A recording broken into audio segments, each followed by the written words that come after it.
1 ሰዓት ያወሩኛል። ዝም ብዬ አንድ ሰዓት ያወሩና 10 ደቂቃ መፍትሄ መናገር ሲጀምር ራሳቸውን ማከክ ይጀምራል። ታሟል እኮ ሰው 2-3 ሰውም ታዝብ ያውቃል። ተናግሮ ምንም መፍትሄ ሳልነግረው እግዚአብሔር ይስጥልኝ አባ ደህና ያዋሉ እኔ ምን አድርጌለት ነው ይዘው የሚመርቀኝ? አሁን ለምሳሌ ባልና ሚስት ተጣልተው ምክር ፍለጋ ከካህኑ ሲሄድ ተጣልተናል ያስታርቁ ብሎ ለመናገር ከመጋባታችን በፊት የተዋወቅነው ወፍጮ ቤት ነበር ብሎ ይጀምራል። እንግዲህ ይሄ ሁሉ ምን ያደርጋል? እግዚአብሔር የቲክቶክን ሮብ ይደርሰዋል ዛሬ? እስኪ ንገሩ፣ ይደርሰዋል? እንዴት ተጣልፎ የዘወትር ጸሎቱን እንዲሁ ያም ካደረሰ ነው ተጣልፎ ጨርሶ ግን ፌስቡክ ላይ ቲክቶክ ላይ ግን ተጥሎ ነው የሚሆነው። አሁን ሁሉም ሰው ቲክቶከር የሆነው እቤት የሚሰማው ስላጣ ነው። እቤት የሚሰማው ስላጣ እዚያ እየወጣ መለፍለፍ ዝም ብሎ ድንችም እየበላ መለፍለፍ፣ በቆሎም እየበላ መለፍለፍ። ለእግዚአብሔር ጊዜ ከሌላችሁ ትጠፋላችሁ። የእውነት ነው። ለማስቀደስ ጊዜ የሌላችሁ ሰዎች እድሜያችሁ ያጥራል። 1 ሳምንት አንድ ገዳም ትሄዱና ጌታዬ ሕይወቴን ንገረኝ። እንዴ ምን ነው የሚነግራችሁ? ጅል ነህ ብሎ ይንገራችሁ። ከክርስቶስ ጋር ያላደረ ከክርስቶስ ጋር አይውልም። ከክርስቶስ ጋር ያልዋለም ከክርስቶስ ጋር አያድርም።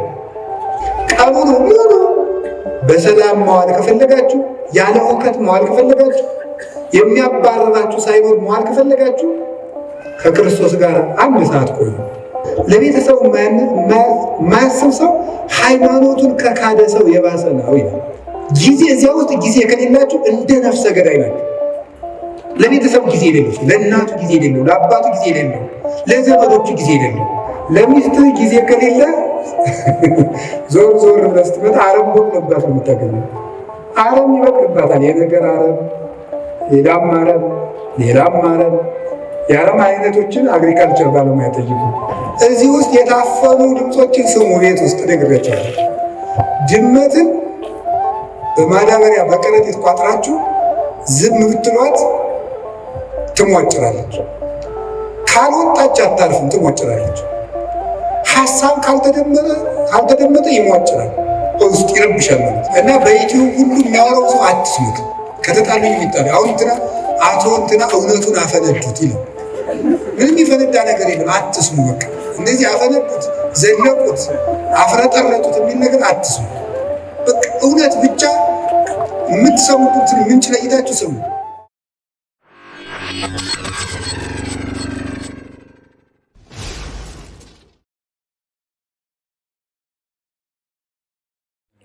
እስኪ በሉ ድገሙ። 3ኛ በሉ ጊዜ ለምን ነው? እንግዲህ ኦርቶዶክሳዊነት ወይም ኦርቶዶክሳዊ ሰው አንድ የቤተ ክርስቲያን አባት ሲናገር በትክክል የሚኖሩ ሰዎችን ካያችሁ እነርሱ ክርስቲያኖች ናቸው ብሎ ይናገራል። በትክክል የሚኖሩ ሰዎችን ካያችሁ እነርሱ ክርስቲያኖች ናቸው። ክርስቲያኖች እውነትን የሚያምኑ ናቸው። እውነት ነፃ ያወጣል። ስለዚህ ነፃ ፍጡሮች ናቸው። ነፃነትም ከእውነት ነው፣ እውነትም ነፃነት ነው። እውነትን የያዙ ሰዎች ነፃ ናቸው። ነፃ አእምሮ ያላቸው ሰዎች ደግሞ ከህሊና ዕዳ ሸክም የተለዩ ናቸው። እነሱ በትክክል ራሳቸውንም ዓለምንም መምራት መኖር ይችላሉ። እና ክርስቲያንነት ማለት በትክክል መኖር ነው። ክርስቲያንነት በትክክል መኖር ከሆነ ስለ እያንዳንዱ ነገር እንዴት እንደምናደርገው ማወቅ አለብን። ክርስቲያኖች አንድ ነገር እጃቸው ሲገባ ምን ሊያደርጉት እንደሚገባ የሚያውቁ ናቸው። ለምሳሌ ሕፃናት አንድ ነገር እጃቸው ላይ ቢገባ ምን እንደሚያደርጉት አያውቁም። በብዙ ልፋት የተገኘ ተቆፍሮ የተገኘ ወርቅ ወይም ዕንቁ ወስዳችሁ እጃቸው ላይ ብታስቀምጡ ወይ ይጫወቱበታል፣ ወይ ይወረውሩታል፣ ወይ ደግሞ ጭቃ ውስጥ ሊጥሉት ይችላሉ። ስለዚህ እንደዚያ እንዳይሆን የበሰለ ሰው ምልክቱ እጁ ላይ ያለውን ነገር ምን እንደሚያደርገው ማወቅ ነው። የተናቀውን አያከብርም፣ የከበረውንም አይንቅም ማለት ነው። መልካሙን ክፉ አይልም፣ ክፉውን መልካም አይልም። ነቢዩ ኢሳይያስ እንደነገረን አሌ ሎሙ ለለ ይብልዎ ለእኩይ ሰናየ ወለሰናይኒ እኩየ፣ መልካሙን ክፉ ክፉውን መልካም ለሚሉ ሰዎች ወዮላቸው ይላል። መልካሙን ክፉ ክፉውን መልካም ለሚሉ ወይም የተዋረደውን የሚያከብሩ የተከበረውን የሚያዋርዱ። ያው ሰው ሕሊናው ሲንሸዋረር አጥርቶ ማየት ሳይቻለው ሲቀር የከበረው ነገር ዝቅ ብሎ ይታየዋል፣ ዝቅ ያለው ነገር ደግሞ ትልቅ ሆኖ ይታየዋል። ስለዚህ የታነቀውን እያደነቀ ድንቅ የሆነውን ደግሞ እየናቀ ከሱም እየራቀ ይቀጥላል እና ክርስቲያኖች ለሁሉም ነገር ቁመናም እውነትም ምልከታም ሊኖረን ይገባል። አንዱ ልናውቀው ስትኖሩ ሰውነት ለእኔ ምንድን ነው ማለት አለብን። ዓለም ለእኔ ምንድን ናት? ለምሳሌ ለሌሎች ሰዎች ዓለም መጨረሻቸው ናት። ዓለም መጨረሻዬ ነው ብሎ ያሰበ ሰው ሁሉንም ነገር በዚህ ዓለም ኑሬ ልፍጀው የሰማዩን ማናየ ይላል። ዓለም ለእኛ መሻገሪያችን ናት ብሎ ያሰበ ሰው ደግሞ ዓለምን ተጠቅሞባት ይሄዳል። ገንዘብ ለእኔ ምንድን ነው ማለት አለብን። ሰው ለእኔ ምንድን ነው?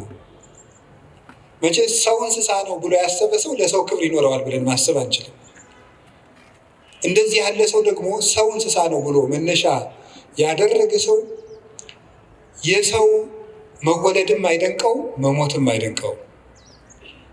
ሞተ ሲባልም እንደ ቀላል ነገር ዕቃ እንደተሰበረ ያልፈዋል ማለት ነው እና ነገሮችን የምንወድቅባቸውም የምንሻገርባቸውም ምክንያት ለነገሮቹ ካለን አተያይ የሚመነጭ ነው እና ትምህርት የሚያስፈልገው ኦርቶዶክሳዊ እይታ እንዲኖረን ነው፣ የጠራ ዓይን እንዲኖረን ነው። ዛሬ በዚህ ርዕስ በዚህ ቦታ እንድንማማር የፈለግኩት ጊዜ ለኦርቶዶክሳውያን ምንድን ነው የሚለው ነው። ለኦርቶዶክሳውያን ለእኛ ለክርስቲያኖች ጊዜ ምንድን ነው ነው ጊዜ እንዴት ነው? እግዚአብሔር በምድር ላይ ከሰጠን በጣም ትልቁ ስጦታ ጊዜ ነው።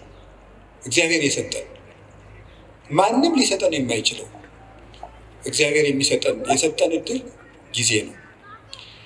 እንዲሁ ይገርማችኋል፣ ግን ሰው ይሄንን ትኩረት ሰጥቶት አያውቅም። ሀብት የማይመስሉ ብዙ ነገሮች አሉ የማናስተውላቸው።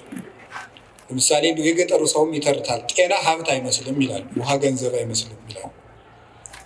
የጤና ሀብትነት ለሰው አይረዳውም። ብዙ ጊዜ የውሃ ሀብትነት አይረዳውም። የአየር የኦክስጅን ሀብትነት አንረዳውም። ኦክስጅንን ሰዎች የሚያዙበት ቢሆን ኑሮ ለስንት ቀን መቆየት እንደምትችሉ አስባችኋል? ኦክስጅን በሆኑ ሰዎች እጅ ቢሆን ኖሮ ሁላችን ገለውን አናድርም ብላችሁ ነው? እነዚያ ሰዎች እነገሌ ናቸው እንዳትሉ ወስዳችሁ አታነካኩኝ ነው ያልኩኝ። በሰዎች እጅ ቢሆን ኖሮ ነው ያልኩት። በሰው እጅ ቢሆን ኖሮ አየር ስንት ቀን ነው የምንሰነበተው? ዛሬን ራሱ ማደር እንችላለን? እንችልም። የውጩን ይቅርና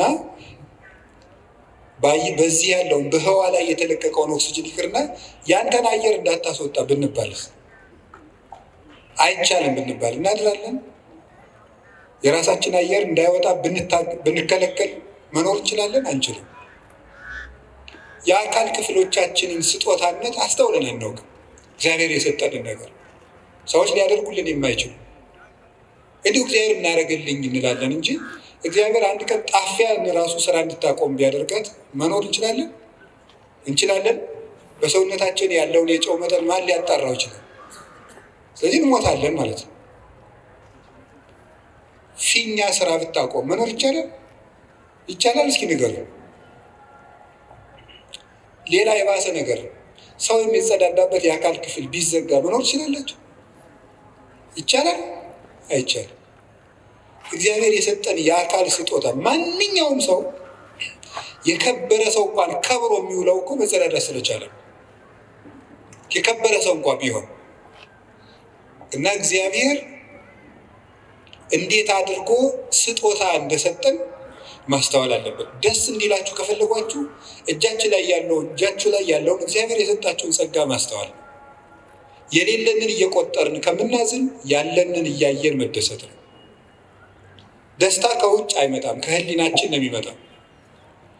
አንዱ የምናባክነው በጣም እያባከን ነው ያለው ነገር አካላችን፣ አይምሯችን። እሱም በሌላ ጊዜ ትማሩታላችሁ። እንዴት አድርገን እግዚአብሔር የሰጠንን አካል እያባከን ነው እንደሆነ ትማሩታላችሁ። እኔ ግን ዛሬ መናገር የፈለግኩት ስለ ጊዜ ነው። እግዚአብሔር ጊዜ ሰጥቶን ነው። ጊዜ በእግዚአብሔር ዘንድ ምንድን ነው? ጊዜ ፍጡር ነው፣ እንደምታውቁት መለኪያ ነው። እግዚአብሔር ያለ ጊዜ ነው የኖረው። ዘመን ሳይፈጠር እግዚአብሔር ነበረ። ጊዜ ፍጡር ነው። በቤተ ክርስቲያን አስተምሮ የመጀመሪያ ሰዓት ትባላለች። ቁጥር የተጀመረው መጋቢት 29 ቀን ነው። መጋቢት 29 እና መጋቢት 30 ሚያዝያ 1 በሊቃውንት አነጋገር ዕለተ ጠቢባን ይባላሉ። ጠቢባን ሥላሴ አንድ ሳይሉ 29 ብለው ስለጀመሩ ነው። እንዲህ ያለው ነገር ለማያምን ሰው አይረዳም። ቅዱስ ጳውሎስ አንደኛ ቆሮንቶስ ምዕራፍ 2 ላይ ሲናገር መንፈሳዊ ነገር ለስጋዊ ሰው ሞኝነት ይመስለዋል ይላል። በስጋዊ ዓይን አይመረመርምና ለብእሲሰ መንፈሳዊ ኩሉ ይተሐሰሶ፣ መንፈሳዊ ሰው ግን ሁሉን ይመረምራል። ወሎቱሰ አልቦ ዘይተሐሰሶ፣ እርሱም ግን የሚመረምረው የለም ይላል። እና ስጋዊ ነገር ያለው ሰው 21 ሳይባል 29 የማይመስል ነገር ነው ይላል። ሃይማኖት ምንጊዜም ለስጋ የማይመስል ነገር ነው። የምናወጋው የመንፈስ ነገር ስለሆነ የመንፈስ ነገር በስጋ ነገር ሊለካ አይቻልም። መቼስ አሁን ነፋስን በሜትር አንለካው። ለሁሉም ነገር መለኪያ አለው። ውሃን በኪሎ ሜትር አንለካው። የራሱ መለኪያ አለው። ለራሱ ነገር ለሁሉም ነገር መለኪያ አለው። ከፍታም መለኪያ አለው፣ ዝቅታም መለኪያ አለው፣ ረቂቅ ነገር መለኪያ አለው፣ ፈሳሽ ነገር መለኪያ አለው፣ ጠጣርም መለኪያ አለው። እንዲሁ መንፈሳዊ ነገርም የራሱ መለኪያ አለው። ውሃውን በሜትር ጤፉን ደግሞ በሊትር መቼስ ልለካው አይባልም። መለኪያ አለው። የነፍስም ነገር የራሱ መለኪያ የራሱ ዩኒት ስታንዳርድ አለው። ስለዚህ የነፍስን ነገር የምንረዳው እግዚአብሔርን በመፍራት ነው። እግዚአብሔር ጊዜን ሳይፈጥር ነበረ፣ ጊዜን ፈጠረ። የመጀመሪያዋ ሰዓት መጋቢት 29 ቀን ፈጠረ። ጊዜ በጊዜ ምን እንደተደረገ አስተውሉ። በጊዜ ከተደረጉ ነገሮች አንዱ እግዚአብሔር በጊዜ ይሄንን ዓለም ፈጥሮታል። ይሄንን ዓለም ፈጠረ። 7 ዕለታትን ፈጠረና አቆመ። 7 ዕለታት በዕብራውያን አነጋገር 7 ቁጥር ፍጹም ቁጥር ተደርጎ ይነገራል። መጽሐፍ ቅዱስ ሲተረጎም ማወቅ ካለብን ነገሮች አንዱ የመጽሐፍ ቅዱስም መነሻ ባህል ነው ማወቅ የሚገባል። የመጽሐፍ ቅዱስን መነሻ ባህል ስናውቅ መጽሐፍ ቅዱስን መረዳት እንችላለን። ስለዚህ በዕብራውያን ወይም በእስራኤል ባህል 7 ቁጥር እንደ ፍጹም ቁጥር ይቆጠራል።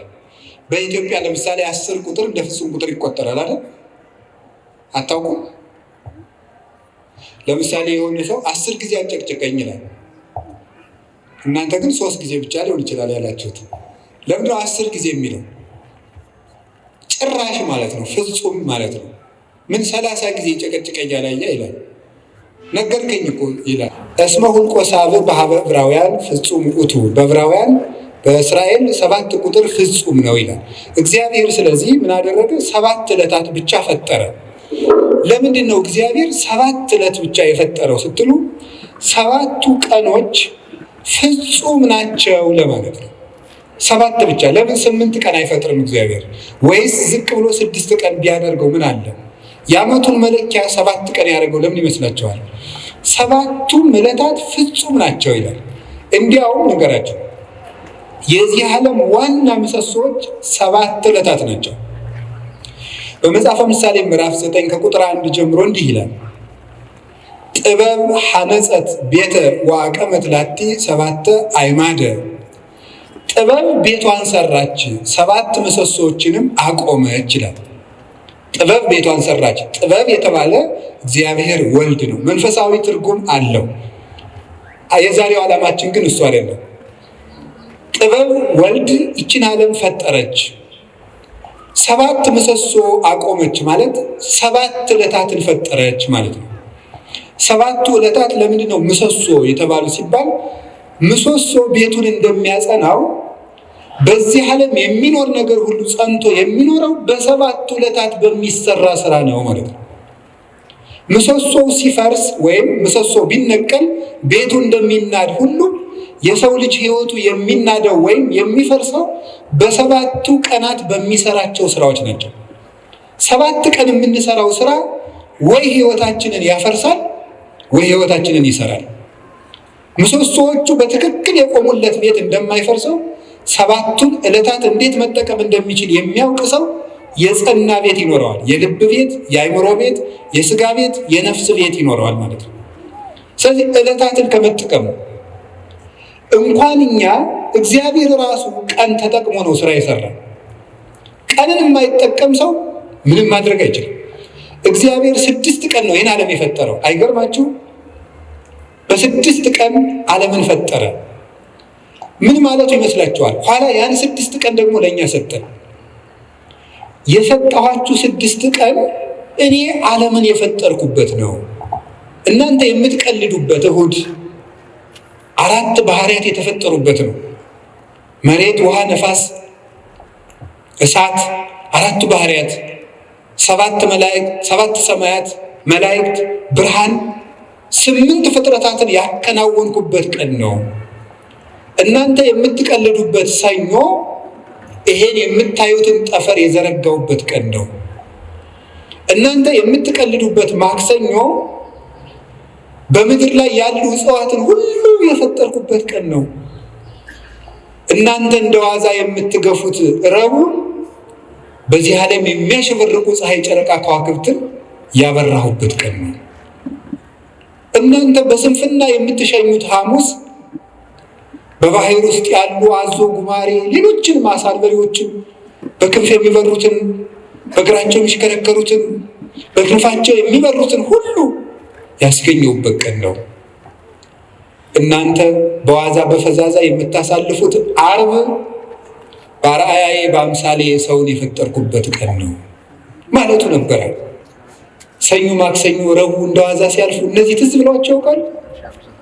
እነዚህ ሁሉ ዓለማት 20 ዓለም ነው ያለው። አሁን እኛ ከ20 ዓለማት የምንኖረው በአንዷ በዳረጎቷ በጫፏ በዚች ምድር ነው። እግዚአብሔር የፈጠረው 20 ዓለም ነው። ከ20ኛው በዚች ዓለም የምናየው ነገር ሁሉ እንኳን ተመርምሮ አይዘለቅም። ሕሊና ራሱ ይደክማል ቢያስብ። እንኳንስ ሌላውን ያንን ሰው ተፈጥሮ እንኳን ብታዩት ሊገባና አይችልም። እንደዚህ ያሉ ድንቅ ነገሮች የተደረጉት በ6 ቀን። የጊዜን ጥቅም አያችሁት? በ7ኛው ቀን እግዚአብሔር አረፈ። ምን ማለት ይመስላችኋል? እግዚአብሔር 6 ቀን ሰራና አረፈ። ስራችሁ ብዙ ይሁን እረፍታችሁ ጥቂት ይሁን ማለቱ ነበር። በቁሙ ነው። ወርቅ አለው፣ መንፈሳዊ ትርጉም አለው። ስራችሁ ብዙ ይሁን እረፍታችሁ ግን ጥቂት ይሁን። ይኸውላችሁ በዚህ ዓለም ላይ ብዙ ሰዎች የሚቸገሩበት ምክንያት ደስታን ፍለጋ ነው። ደስታ ደግሞ ከመስራት የሚመጣ ነው እንጂ ከማረፍ የሚመጣ አይደለም። ሐዘን ከየት ይወለዳል ካላችሁ ከረፍት ብዛት ነው። የኃጢአት ምንጮች የሚባሉት መብል፣ መጠጥ፣ የረፍት ብዛት፣ እንቅልፍ ናቸው። ስለዚህ እረፍት የሚያበዙ ሰዎች ምንጊዜም ሕይወታቸው ሐዘንተኛ ነው። የእንቅልፍ ብዛት የተቦጫጨቀ ልብስ ያስለብሳል ይላል ሰሎሞን። ድሃ ያደርግሃል ማለት ነው ብዙ የምትተኛ ከሆነ። የእንቅልፍ ብዛት መጽሐፍ ቅዱስ ነው ያለው፣ የተቦጫጨቀ ልብስ ያስለብሳል። ጊዜን ባለመጠቀማችን ምክንያት አይ ጊዜ የሰጣቸው እና ያገሌ ሀብታሙ ነው ምናምን ቢባል የድንቁርና ጉዳይ ነው። በጊዜ ያለመጠቀማችን እንዴት እንደሚጎዳን ተመልከቱ። እስቲ ርዕሳችን ምንድን ነው? እስቲ በሉ ምን አላችሁ? ጊዜ ለምን? እግዚአብሔር በጊዜ ዓለምን ምን አደረገበት አልኳችሁ? ፈጠረ፣ ዓለምን አጸናበት። ጊዜ ምሰሶ ነው። ጊዜ መፍጠሪያ ነው። የሌለን ነገር ማምጫ ነው። ጊዜውን የሚጠቀም ሰው የሌለ ነገር ያመጣል። እግዚአብሔር በጊዜ የሌለን ነገር አመጣ። ሰማይ አልነበረ፣ ምድር አልነበረ። የሌለንን ነገር ማምጣት ከፈለጋችሁ ጊዜያችሁን ተጠቀሙ። ጊዜ ላይ የሚቀልድ ሰው ምኞቱን ታቅፎ ይሞታል እንጂ ምንም አያመጣም። ጊዜ ነው የሌለውን ያመጣል። እግዚአብሔር በጊዜ ለክቶ የምህረት ቀጠሮ ሰጠ። በኖህ ዘመን 120 ቀን 120 ዓመት ሰጠው አለ። 100ውን ቀለዱ፣ በ20 አጠፋቸው።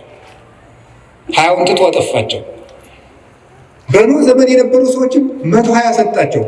20 ሲቀር ንስሐ እንገባለን ሲሉ 100 ሳያልቅ ጨረሳቸው። ጊዜን ካልተጠቀምክበት ብሰጥህም አትጠቀምበት ብሎ ወሰዳቸው። ዛሬ ለምን ይመስላችኋል የምንቀሰፈው? እግዚአብሔር ጊዜ ሰጠ፣ አልተጠቀምንበትም። ስለዚህ እየቀነሰ ይወስደናል ማለት ነው። በሰጠን ጊዜ ካልተጠቀም ከእድሜያችን ቀንሶ ያነሳናል። የማያፈራለትን ዛፍ በጓሮ የሚንከባከብ ገበሬ ጅል ማን አለ?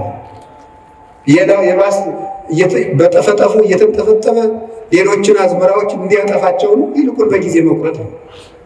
ስለዚህ እግዚአብሔር ይቆርጣል። የማያፈራው ፍሬ የማያፈራውን ዛፍ ከሱ ይቆርጡታል ብሎ ነግሮናል።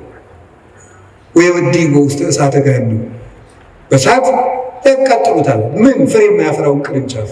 አነ ውእቱ ሀረገ ወይንዘ ጽድቅ ወአንትሙ አይጹጭ ንበሩ በየዋለ ብክሙ፣ እኔ የወይን ሀረግ ነኝ፣ እናንተ ደግሞ ቅርንጫፎች ናቸው።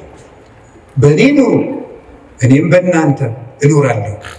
ፍሬ አፍሩ፣ ካላፈራችሁ ትቆርጣላችሁ አለ። እግዚአብሔር በጊዜ ምሕረት ሰጠ። በጊዜ ያልተጠቀሙትን ደግሞ አጠፋቸው። እግዚአብሔር ለመወለድ 5500 ዘመን ቀጠረ። 5500 ዘመን ሲፈጸም ተወለደበት። ዋመ በፀሐ ጊዜሁ ፈኖ ወልዶ እግዚአብሔር ወልዶ ዋሂዶ ተወልደ እምብእሲት። የዘመን ፍጻሜ በደረሰ ጊዜ እግዚአብሔር ተቀዳሚ ተከታይ የሌለ ልጁን ውረድ ተወለድ ሙት ተሰቀል ብሎ ለኩነተ ሥጋ ወደዚህ ዓለም ላከው። ለእድ ክብርት ከምትሆን ከእመቤታችንም ተወለደ ይላል። ጊዜው በደረሰ ጊዜ በጊዜ እግዚአብሔር ተወለደ። በጊዜ ዓለምን ፈጠረ፣ በጊዜ ቀጠረ፣ በጊዜ ሱባዔ አስቆጠረ፣ በጊዜ ትንቢት አናገረ። ጊዜው ሲደርስ ደግሞ ተወለደ። እግዚአብሔር በጊዜ ምስጢር ገለጠ። በጊዜ ጌታችን መድኃኒታችን ኢየሱስ ክርስቶስ ብዙ ሰርቶበታል። ምስጢርም የሚገለጠው በጊዜ ነው። በጊዜው ተጠመቀ፣ በጊዜው ተወለደ፣ በጊዜው አደገ፣ በጊዜ ጾመ 40 ቀን፣ በጊዜ አስተማረ 3 ዓመት ከ3 ወር፣ በጊዜ ምስጢሩን ገለጠ። በደብረ ታቦር እንኳን ብርሃን ከገለጠላቸው በኋላ እንዳትናገሩ እስከ ዓመት ይፈጸም በጊዜው፣ ጊዜው እስኪደርስ ድረስ በትንሣኤ ልቡናችሁ ቀንቶላችሁ ምስጢር ተከናውኖላችሁ በሀብተ መንፈስ ቅዱስ ተሰርታችሁ እስክትናገሩት ድረስ ቆዩ አላቸው።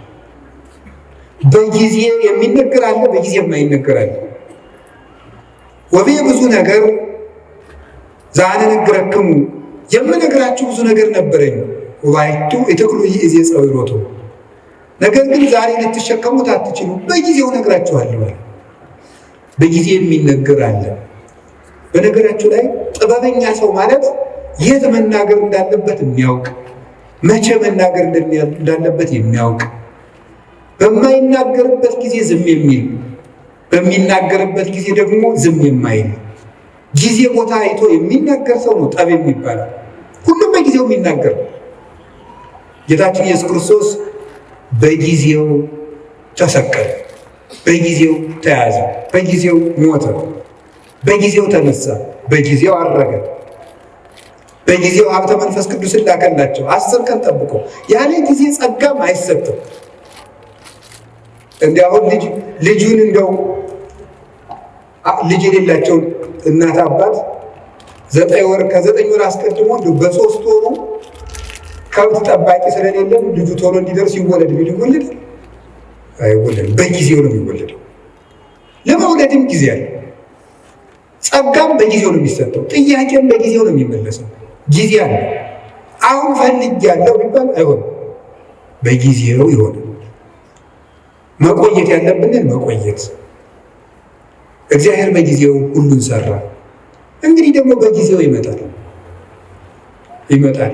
ያ ጊዜ መቼ እንደሆነ ደግሞ አታውቁም። ደግሞ ትግሩ እንከ እስመ የተአምሩ ጊዜ ይመጽእ እግዚእክሙ፣ ጌታችን የሚመጣበትን ጊዜ አታውቁምና ተግታችሁ ጠብቁ። ሶበሰ አይመረ በአለቤት ጊዜ ይመጽእ ሰራቂ እምተጋ ወሀለወ፣ ባለቤት ሌባ የሚመጣበትን ጊዜ ቢያውቅ ኖሮ በዚያች ሰዓት ይተጋ ነበር። ግን ሌባው መቼ እንደሚመጣ ስለማያውቅ ሌሊቱን ሙሉ መትጋት አለበት። እናንተም ጌታችሁ የሚመጣበትን ሰዓት ብታውቁት በዚያች ሰዓት ብቻ ትተጉ ነበር። ግን ጌታችሁ በ10 ዓመታችሁ ይምጣ፣ በ20 ዓመታችሁ፣ በ30 ዓመታችሁ ይምጣ፣ በ50 ዓመታችሁ፣ ስትጀምሩ ይምጣ፣ ስትጨርሱ አታውቁትም። ስታገቡ ይምጣ፣ ስትሸመግሉ ይምጣ፣ ሳታገቡ ይምጣ፣ ስታገቡ ይምጣ። አታውቁትም። በድህነታችሁ ጊዜ ይምጣ፣ በሀብታችሁ ጊዜ ይምጣ፣ ስትሾሙ ይምጣ፣ ስትሻሩ ይምጣ። የምታውቁት ነገር የለም። በሰጣችሁ ጊዜ ተዘጋጅታችሁ ኑሩ ብሎ ሰጥቶታል። ጊዜ እንዲህ ያለ ሀብት ነው። የእግዚአብሔር ሰዎች በጊዜ እንጠቀምበት። ጊዜን አባቶቻችን ብዙ ሰርተውበታል። ቅዱስ ቂርቆስ ያን ሁሉ ሰማዕትነት ሲፈጽም የስንት ዓመት ልጅ ነበር? የ3 ዓመት ልጅ ነው። ድንግል ማርያም የአምላክ እናት ስትሆን የስንት ዓመት ልጅ ነበረች? የ15 ዓመት ልጅ ነበረች። እንግዲህ እዚህ ውስጥ 50ም አለ 60ም አለ። እንደገና ደግሞ ወጣት ነኝ እያላችሁ የምትቀልዱ ገና ልጅ አይደለሁ እንደምትሉ ለተንኮል ሲሆን ልጅ ነኝ አትሉ። ቁራው ሲሏችሁ ልጅ ነኝ ትላላችሁ። ኃጢአት ሲሆን ልጅ ነኝ አትሉ። ትላላችሁ። አረ ይሄ ልጅ ነኝ ገና ቆይ ይሄን አትስጡኝ ትላላችሁ አትሉ። ግጥም አልጎ ለመብላት ልጅ ነኝ የሚላል አለ እንዴ? አይጣላ ደረሰ አይደል? አሁን ማለት ተገኝቶ እንዲሁም ትንንሽ ነው ብዙ የሚበላው። ለማመንዘር ልጅ ነኝ የሚላል የለም። ትንሹ ትልቁ ለጽድቅ ሲሆን ልጅ ነኝ አትበል ብሏል። ሕፃን ይትበል እስመ ንዑስ አነ፣ እኔ ልጅ ነኝ አትበል ብሏል። ትንቢተ ኤርምያስ ምዕራፍ 1 ቁጥር 8 ላይ ለበጎ ነገር ልጅ ነኝ አትበል። ስለዚህ የእግዚአብሔር ቤተሰቦች ቅዱስ ጊዮርጊስ 4 ጊዜ ሞቶ ሲነሳ የሁሉ ሰማዕትነት ሲፈጽም ጠቅላላ እድሜው 27 ዓመት ነው። በጊዜ አባቶቻችን ተጠቀሙበት። በቀኝ የተሰቀለው ወንበዴ መንግስተ ሰማያትን የወረሳት በ3 ሰዓት ዝግጅት ነው። ለተጠቀመበት ሰው 3 ሰዓት መንግስተ ሰማያትን ያስገኛል። አብሮ የቆመው ሰው ደግሞ በዚያው ሲኦልን አግኝቷል። እድሜ ዘመኑ አንድ ቀን የሰማ ሰው ዘኬዎስ ተመልሶ ጊዜውን ተጠቅሞ መንግስተ ሰማያት ገብቷል። 3 ዓመት አብሮ የቆየው ይሁዳ ጊዜውን መቀለጃ ስላደረገው ከክርስቶስ መንግስት ውጭ ሆኗል። በጊዜ የሚቀልል ሰው ይሁዳ ጊዜውን እንደ ድል መጠቀም ሲገባው መተናኮያ ያደረገው። ምን አደረገ መሰላችሁ? ክርስቶስን እኔ እሸጠዋለሁ አለ። እሸጥና እሱ እንደለመደ በታምራቱ ያመልጣል። ከዚያ በኋላ ደግሞ እኔ መመልሼ ገንዘቤን በልቼ መምህር የልጄ ከእሱ ጋር ታሪክ እቀጥላለሁ አለ። ጊዜው ግን መሽቶ ነበር። ክርስቶስ ተያዘ። ደርሷል። ሲሰርቅ የነበረበት ጊዜ አለቀ። በቃ አለ። እግዚአብሔር መቅረዚቱን አጠፋት። ከዚያ ምን አደረገ ደግሞ? ጌታ ከማረጉ በፊት ከመሞቱ በፊት እኔ ተቀድሜ ሙቼ ሲኦል ቆየዋለሁ፣ ነፍሳትን ሲያወጣ ያወጣኛል አለ። አይሁዳ አልፏል። እሱ ምን አደረገ ጌታ? የለም ይሁዳ ዛሬም አትሞትም ብሎ ግንባሩን ተፈጥፍጦ ቆይ፣ ሆዱ ተዘርግፎ ቆይ። ከዛ ምን አደረገ ጌታ? ሲያደረግ አንተ ያሰቀልከው ሰው እኮ አረገ አሉት። እኔን ሳያወጣኝ ብሎ ደንግጦ እወጣለሁ ሲል ከመቃኑ ላይ ከደጃፍ ወይም ከበሩ ላይ ግንባሩ ተፈጥፍጦ ሞተ ይላል። ምን አድርጎ ስትሉኝ? በጊዜ ቀልዶ የእግዚአብሔር ምሕረት ጊዜው አብቅቶ በቃኝ ብሎ እግዚአብሔር ታገሰው። 3 ዓመት ቻለው። አብሮት እየዋለ ሙዳየ ምጽዋቱን እየሰረቀ ማኅበረ ሕቡዓት ክርስቶስ አብሮት እያለ እየሰረቀ የሚያውቀውን ጌታ እንዳላዋቂ መጥቶ አብሮት በሀገረቢ መምህር ደህና ዋልክ እያለ የልቡን በልቡ እያደረገ 3 ዓመት ቻለው። በቃኝ አለ እግዚአብሔር። ቸርነትን ላልተጠቀመበት መዓት ይታዘዝለታል። እግዚአብሔር ጊዜ የሚሰጠው ለቸርነት ነው። የተአምሩ ከመሳይሉ ለእግዚአብሔር ኪያከ ያገርህ ሀበ ንስሐ። የእግዚአብሔር ቸርነቱ አንተን ወደ ንስሐ እንዲመራ አታውቅም? ምንም ይላል ቅዱስ ጳውሎስ ሮሜ ምዕራፍ 2 ላይ ሲናገር የእግዚአብሔር ቸርነት እኮ የምሕረት ዕድል ነው፣ መጥፊያ አልነበረም። ሲራክም የተወስክ ኃጢአት በዲበ ኃጢአት እንዘ ትብል መሐሪ ውእቱ እግዚአብሔር። እግዚአብሔር ይቅር ባይ ነው፣ እግዚአብሔር ቸር ነው፣ እግዚአብሔር መሐሪ ነው እያልክ በኃጢአት ላይ ኃጢአትን አትጨምር ይላል እና ጊዜ ብዙ ነገር ተሰርቶበታል። ርዕሳችን ምንድን ነው? ንገሩኝ እንጂ ጊዜ ለምን? እሺ 1 2 3 ነጥቦችን ልናገርና ብፁዕ አባታችን እንዲያስተምሩን ብለቅ ይሻላል። ጊዜ ለምን በሉ እስቲ። እንግዲህ እግዚአብሔር በጊዜ ፈጠረ። እስቲ በጊዜ ፈጠረ በሉ። በጊዜ መጣ፣ በጊዜ ሞተ፣ በጊዜ ተነሳ፣ በጊዜ አረገ፣ በጊዜ መንፈስ ቅዱስን ላከ። እሺ በጊዜ ይመጣል በሉ። በጊዜ ምን ይላል? ይመጣል። ጊዜ እግዚአብሔር ይህን ሁሉ ሰርቶበታል። አሁን እኛ በጊዜ ምን እናድርግ ነው ርዕሳችን። እስኪ ጊዜ ለምን በሉ። እሺ የመጀመሪያው ጊዜ ለእግዚአብሔር በሉ። ሁላችሁ በሉ እስኪ ድገሙ። አሁን ከዛሬ በኋላ ይሄ እኮ መመሪያ ነው። እንግዲህ የኑሮ መመሪያ እየነገርኳቸው ነው። የመጀመሪያ መመሪያችን እዚህ ውስጥ የተሰበሰብነው ጊዜ ለማን መመሪያችን ነው። ከዛሬ ጀምሮ ጊዜ ለማን? አንድ ድገሙ። ጊዜ ለእግዚአብሔር። ከእግዚአብሔር ጋር መኖር ነው። ጊዜ የተሰጠው እግዚአብሔርን ልናመልክበት ነው። ስብሐ ለእለተ ይሴብሐከ ቅዱስ ዳዊት በቀን 7 ጊዜ አመሰግንሃለሁ ይላል። ጠዋት 12 ሰዓት እንደተማራችሁት ካሁን በፊት ብርሃን ሌሊቱን አሳልፈህ ብርሃን የሰጠኸኝ ጌታ ብለን በብርሃን የፈጠርከኝ ጌታ ብለን ለእኔ ስትል ማለዳ ከሐና ከቀያፋ ፊት በ12 ሰዓት ተከሰስክልኝ ብለን 3 ሰዓት እንጸልያለን። ሔዋን የተፈጠረችበት ቅድስት ድንግል ማርያም ብስራተ መላክን የሰማችበት ለሁሉ ፍትህ የሚሰጥ ጌታ በ3 ሰዓት ከጲላጦስ ፊት ተከሶ የቀረበበት 3 ሰዓት 6 ሰዓት አዳም የተሳሳተበት የሰው ልጅ አይምሮ የሚደክምበት ደህና ሲጫወት የቆየው ሰውዬ 6 ሰዓት ላይ ማዛጋት ይጀምራል። 6 ሰዓት አጋንንት የሚሰለጥኑበት ሰው የሚደክምበት ጊዜ ነው። አዳምም የሳተበት ጊዜ ነው። 6 ሰዓት ደግሞ እግዚአብሔር ሁሉ ክርስቶስ የተሰቀለበት ሰዓት ነው። በዚያ ሰዓት አንዲት አቡነ ዘበሰማያት እንኳን መድከም።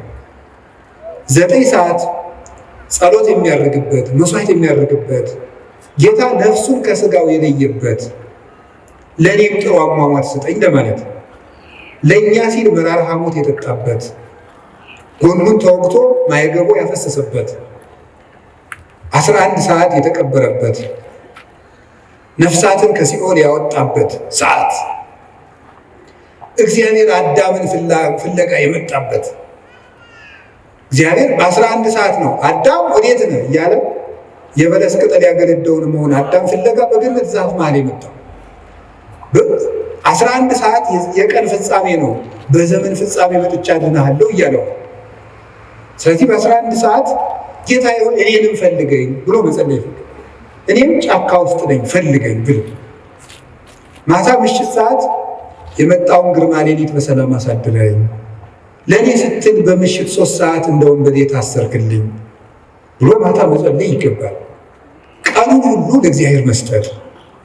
ከእግዚአብሔር ጋር ጊዜ የሌለው ሰው እግዚአብሔርም ከእሱ ጋር ጊዜ የለው። ለእግዚአብሔር ጊዜ ከሌላችሁ እግዚአብሔርም ለእናንተ ጊዜ አይሰጥም። እንዴ ለእግዚአብሔር እንዴት ጊዜ ታጣላችሁ? እኔ እኮ ይገርመኛል። እግዚአብሔር የቲክቶክን ሮብ ይደርሰዋል ዛሬ? እስኪ ንገሩ፣ ይደርሰዋል? እንዴት ተጣድፎ ሰው እንዴት ተጣድፎ የዘወትር ጸሎቱን እንዲሁ ያም ካደረሰ ነው ተጣድፎ ጨርሶ ግን ፌስቡክ ላይ ቲክቶክ ላይ ግን ተጥዶ ነው የሚሆነው። እባካችሁ ለእግዚአብሔር ጊዜ ስጡ። እውነቴን ነው። ለእግዚአብሔር ጊዜ ከሌላችሁ ትጠፋላችሁ። የእውነቴን ነው። ለማስቀደስ ጊዜ የሌላችሁ ሰዎች እድሜያችሁ ያጥራል። ለዘወትር ጸሎት እድሜ ከሌላችሁ ጊዜ ከሌላችሁ ከእግዚአብሔር ጋር ለመገናኘት መጽሐፍ ቅዱስ ለማንበብ ጊዜ የሌላችሁ ጊዜ የለኝም ደግሞ እንዲሁ እናንተ ጉራችሁ እኮ ያልቀው። እስቲ ፌስቡክ ውስጥ የምታነቡት ቴክስት ቢደመር እንደው 20 ገጽ አሁን መጽሐፍ ብናደርገው አይታተምም? ብሮሸር ብናደርገው ይሆናል እኮ ስትገዘብዙት የምትሉት። እንዴት ነው ጊዜ የሌላችሁ? ወእግዚአብሔር ይነግሮሙ ለሕዝቡ መጽሐፍ አንድ ከዛ እናንተ የሚመስላችሁ አንድ ሳምንት አንድ ገዳም ትሄዱና ጌታዬ ሕይወቴን ንገረኝ። እንዴ ምን ነው የሚነግራችሁ? ጂን ነህ ብሎ ይንገራችሁ? ጌታዬ ሕይወቴን ንገረኝ ምንድን ነው የሚነግራችሁ? ነው እየነገራችሁ መስሎኝ። መዝሙር 86 ላይ እግዚአብሔር ይነግሮሙ ለሕዝቡ በመጽሐፍ እግዚአብሔር ለሕዝቡ በመጽሐፍ ይነግራቸዋል። እስኪ በሉ እግዚአብሔር ለሕዝቡ በሉ። በምን ይነግራቸዋል? በመጽሐፍ ይነግራቸዋል። መጽሐፍ ማለት እግዚአብሔር ለእኛ የሚናገርበት ነው። ጸሎት ማለት ጸሎት በሂል ተናግሮ ምስለ እግዚአብሔር ጸሎት ከእግዚአብሔር ጋር መነጋገር ነው ይላል። ጸሎት ከእግዚአብሔር ጋር መነጋገር ነው። መጽሐፍ ማንበብ ደግሞ እግዚአብሔር ለእኛ የሚነግርበት ስም አጸም ዘይነብበኒ እግዚአብሔር አምላኬ እስመ ውእቱ ይነብብ ሰላም ለሕዝቡ። ፈጣሪ እግዚአብሔር የሚናገረኝን እሰማለሁ እርሱ ለሕዝቡ ፍቅር አንድነትን ይናገራልና ይላል ቅዱስ ዳዊት። እግዚአብሔርን ለመስማት ጆሮ የሌለው መጽሐፍ ቅዱስ ለማንበብ በቀን 5 ደቂቃ የሌለው ሰው በየቀኑ ሁከት ሊሰማ ይገባዋል። እንዲህ ያለ ጆሮ ይነቀላል። ነቢየ ያነስነክሙ ማኅበሪክሙ ዘከማየ እንደኔ ያለ ነቢይ ያስነሳላችኋል አለ ሙሴ ሲናገር ክርስቶስን ነው። እሱ ቀይ ባህር እንዳሻገረ ጌታ ገሃነምን ያሻግሯልና ብዙ ንጽጽር አለ። ወለቱ ስምዕዎ እሱን ስሙት። ወኩላ ነፍስ እንደይተሰማው ለውእቱ ነቢይ ትሰሮም ሕዝባ ያንን ነቢይ የማትሰማ ጆሮ ግን ከወገኖቿ ተለይታ ትጥፋ ይል። ያን ነቢይ የማትሰማ ማለት ክርስቶስን የማይሰማ ጆሮ ይነቀላል። ሰላም እግዚአብሔርን መስማት የማይፈልግ ጆሮ ሁከት፣ ጦርነት፣ ብጥብጥ፣ ሞት ሊሰማ ይገባዋል። በየቀኑ ይህን የምንሰማበት ምክንያት ለእግዚአብሔር ጆሮ ስለሌለን፣ ለእግዚአብሔር ዓይን ስለሌለን፣ ለእግዚአብሔር እግር የለን። እግሮቻችሁ የት ነው የሚሄዱት? የሚፈጥኑላችሁ ወዴት ስትሄዱ ነው? ቤተክርስቲያን ሲሏችሁ አያደርሳችሁ። እንዲሁ አይደረስ እኮ ነው። ከዚያ ትሄዱ የማስታወቂያ ሰሌዳ ለማንበኝ በየቀኑ ትመላለሳሉ። ስራዎት ይሆን ጥሩ ነው፣ ተመላለሱ። ግን እግዚአብሔር ቤት ብትመላለሱ ምን አለ? የእግዚአብሔር ቤት እኮ ልንገራችሁ፣ የእግዚአብሔር ቤት ቤተክርስቲያን እኮ ማለት የእግዚአብሔር መንግስት ማለት ነው። ቤተክርስቲያን ታውቃላችሁ? ይህም ቤተክርስቲያን ማለት የእግዚአብሔር መንግስት ማለት ነው። እንዲህ ብሎ ነበረ ጲላጦስ አንተ አይሁድ ንጉሥ ነህ እንዲህ አለው። ምን ብሎ ነው የመለሰለት? መንግስት የሰ የኮነትም ዝንቱ ዓለም የኔ መንግስት በዚህ ዓለም አይደለችም ማለት ምን ማለት ነው? ቤተ ክርስቲያኔ ምድራዊት አይደለችም ማለት ነው። የእግዚአብሔር መንግስት ማናት ካላችሁ ቤተ ክርስቲያን። አንድ ሰው አሜሪካ ከመሄዱ በፊት አሜሪካ ኤምባሲ መሄድ አለበት። አንድ ሰው መንግስተ ሰማያት ውስጥ ከመግባቱ በፊት ከእግዚአብሔር ኤምባሲ ቤተክርስቲያን መግባት አለበት። ቤተክርስቲያን ውስጥ የማይገባ ሰው የሰማይ ዜግነት የለውም። አንድ ሰው ከአንዲት ሀገር ኤምባሲ ውስጥ ሲገባ የዚያች ሀገር ጥበቃ ውስጥ ይገባል። ከቤተ ክርስቲያን ውስጥ የሚገባ ሰው የእግዚአብሔር እጅ ውስጥ ነው የሚገቡት። ይሄ ቤተክርስቲያን ውስጥ ቤተክርስቲያኑ ግቢ ላይ የሚታጠረው አጥር በግራ የሚመጣለ በቀኝ የሚመጣለ እዚያ እንደዚህ ብሎ በር አለው። ይሄ መግቢያው ይሄ አጥሩ ግንብ መሆኑን አታዩት። እነዚህ ምዕመናንን ተቀብለው የሚጠብቁ የእግዚአብሔር የምህረት እጆች ናቸው። ከቤተ ክርስቲያኑ ግቢ ውስጥ ስትገቡ ወደ እግዚአብሔር እቅፍ ነው የምትገቡት። እሱ በማይታጠፍ ጥበቃው ይጠብቀናል። ከዚያ በኋላ እንዲህ ያለች ነፍስ እግዚአብሔር የእኒ ዋልወ ዘይሀጣኒ እግዚአብሔር ይጠብቀኛል፣ እሱን ብትደብቁ ይፈልጎ የሚያጣበት ቦታ የለም፣ እኔንም የሚያሳጣኝ የለም። እሱ ራሱ ተናግሯል እኮ አልቦ ዘይሃይደኒ እምኔ በጎችን ከእጄ ነጥቆ የሚወስዳቸው ማንም የለም ብሏል። ከእግዚአብሔር እጅ መግባት ከፈልጋችሁ ቤተክርስቲያን መግባት፣ ለቤተ ክርስቲያን ጊዜ፣ ለመጽሐፍ ጊዜ፣ ለመጸለይ ጊዜ። አንድ ሰው ከእግዚአብሔር ጋር ያለው ጊዜ ከላላ እየጠፋ መሆኑን ማወቅ ያለበት ይሄ ነው። ምን አላቸው ጌታ የማቴዎስ ወንጌል ምዕራፍ 26 ላይ ሲናገር ትግቡ ወጸልዩ ከመ ትባኡ ውስተ መንሱት አላቸው። ወደ ፈተና እንዳትገቡ ምን አላችሁ? ተግታችሁ ጸልዩ ማለት ነው። ጸሎት አቃታቸው ሐዋርያት አቃታቸው። መጥቶ ሁለት ጊዜ ሁለተኛው ላይ ማያቸው ተኝተው አገኛቸው። በሁለተኛው ያላቸውን ስሙ ስኢንክሙኑ ተጊሃ ሀተ ሰዓተ ምስሌ ያላቸው፣ ከኔ ጋር አንድ ሰዓት መቆየት አቃታችሁ አላቸው። እስኪ በሉ ከኔ ጋር በሉ አንድ ሰዓት መቆየት አቃታችሁ? አቃታቸው፣ ተኙ። በሶስተኛውም ተመልሶ ሲመጣ በሉ እንግዲህ ረፉ አላቸው። ይህ ሊቃውንቱ በጣም የሚገርም ትርጓሜ ይሰጡታል። በሉ እንግዲህ ረፉ፣ በሶስተኛው ረፉ አላቸው። እንተኛለን ሲሉ ክርስቶስን የሚይዙ ወታደሮች መጡና እነሱን የሚያጣድፏቸው ጀመሩ። ከኔ ጋር አንድ ሰዓት ብትተጉ ፍጹም እረፍት ታገኛላችሁ። ከኔ ጋር አንድ ሰዓት መትጋት ካቃታችሁ ግን ሁልጊዜ ስትባክኑ ትኖራላችሁ አላቸው። ስለዚህ እንዳትፈሩ፣ ፍርሃት እንዳያሻብራችሁ፣ እንዳይበትናችሁ ከፈልጋችሁ አሁን ከኔ ጋር በጸሎት ቆዩ አላቸው። ቅዱሳን ሐዋርያት አቃታቸው። ከሱ ጋር መትጋት ስላቃታቸው ቀን ከሱ ጋር መዋልም ሳይሆንላቸው ቀረ፣ ጥለው ተበተኑ። ከክርስቶስ ጋር ያላደረ ከክርስቶስ ጋር አይውልም፣ ከክርስቶስ ጋር ያልዋለም ከክርስቶስ ጋር አያድርም። ስለዚህ እግዚአብሔር ሰዎች ቀኑን ሙሉ ቅዱሳን ሐዋርያት ከጌታ ጋር አንድ ሰዓት ተግተው ቢሆን ኑሮ ቀኑ ሁሉ መስቀሉን ትተው ሲራወጡ አይሆኑም ነበረ። ቀኑን ሙሉ በሰላም መዋል ከፈለጋችሁ፣ ያለ እውከት መዋል ከፈለጋችሁ፣ የሚያባረራችሁ ሳይኖር መዋል ከፈለጋችሁ ከክርስቶስ ጋር አንድ ሰዓት ቆዩ። ለእግዚአብሔር ጊዜ ይኖራል። ከቃሉ ጋር ናችሁ? ከቃሉ ጋር ናችሁ?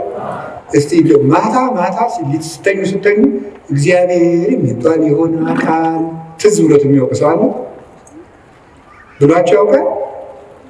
እግዚአብሔር ቁጭ ብሎ ወይም ቁሞን በሉት ብቻ በእናንተ ሕሊና በምትስሉት እግዚአብሔር ትዝ ብሏቸው ያውቃል? አይ እናንተ ብፁዓን ናችሁ ማለት ነው። እግዚአብሔር ትዝ የሚለው ሰው የታደለ። ለእግዚአብሔር የምናስብበትም ጊዜ፣ የምንጸልይበት ጊዜ፣ የምናነብበት ጊዜ፣ የምናስቀድስበት ጊዜና ከእግዚአብሔር ጋር የምንኖርበት ጊዜ ይኖራል። ጊዜን ለእግዚአብሔር በርሱ ጊዜ ለማን? እግዚአብሔር እኛ ለእሱ ጊዜ ስንሰጠው እሱ ደግሞ ለእኛ ምን ይሰጠናል? ጊዜ ይሰጠናል። ያለ ጊዜያችን እንዳንሞት የማደጊያ የመለወጫ ጊዜ ይሰጠናል። እግዚአብሔር እንዲሰጠን ይህን ማድረግ አለብን። አላችሁ? እግዚአብሔር ከሁላችን ጋር ይሁን። ሁለተኛ ቃሉ እንጂ እሺ፣ ጊዜ ለቤተሰብ በሉ ሁላችሁ። ጊዜ ለማን? ለቤተሰብ። ቤተሰብ ክርስቲያንነት ወይም ኦርቶዶክሳዊነት ህብረታዊነት ነው፣ አንድነት ነው ክርስቲያንነት ማለት ነው። ለቤተሰቡ ጊዜ የሌለው ሰው ቅዱስ ጳውሎስ አንደኛ ጢሞቴዎስ ምዕራፍ 5 ላይ እንደነገረ ለቤተሰቡ የማያስብ ሰው ሃይማኖቱን ከካደ ሰው የባሰ ነው ይላል። ለቤተሰቡ ጊዜ የሌለው፣ ጊዜ ሊኖራቸው ይገባል። ለምንወደው ሰው የምንሰጠው ብቸኛው ስጦታ ምን እንደሆነ ታውቃላችሁ? ምንድን ነው? ጊዜ ነው። ጌታችን ኢየሱስ ክርስቶስ ለሚወዳቸው ሰዎች ጊዜ በመስጠት ነበር ፍቅሩን የሚገልጥላቸው። ምቹ ጊዜ ለብቻቸው ይሰጣቸው ነበር። ለቤተሰብ ጊዜ ሊኖር፣ ሰው ባል ለሚስቱ ጊዜ ሊኖር ይገባል። ሚስት ለባል ጊዜ ሊኖር ይገባል። ለልጆች ጊዜ ሊኖራቸው ይገባል። ጊዜ እዚያ ውስጥ ጊዜ ከሌላችሁ እንደ ነፍሰ ገዳይ ናቸው።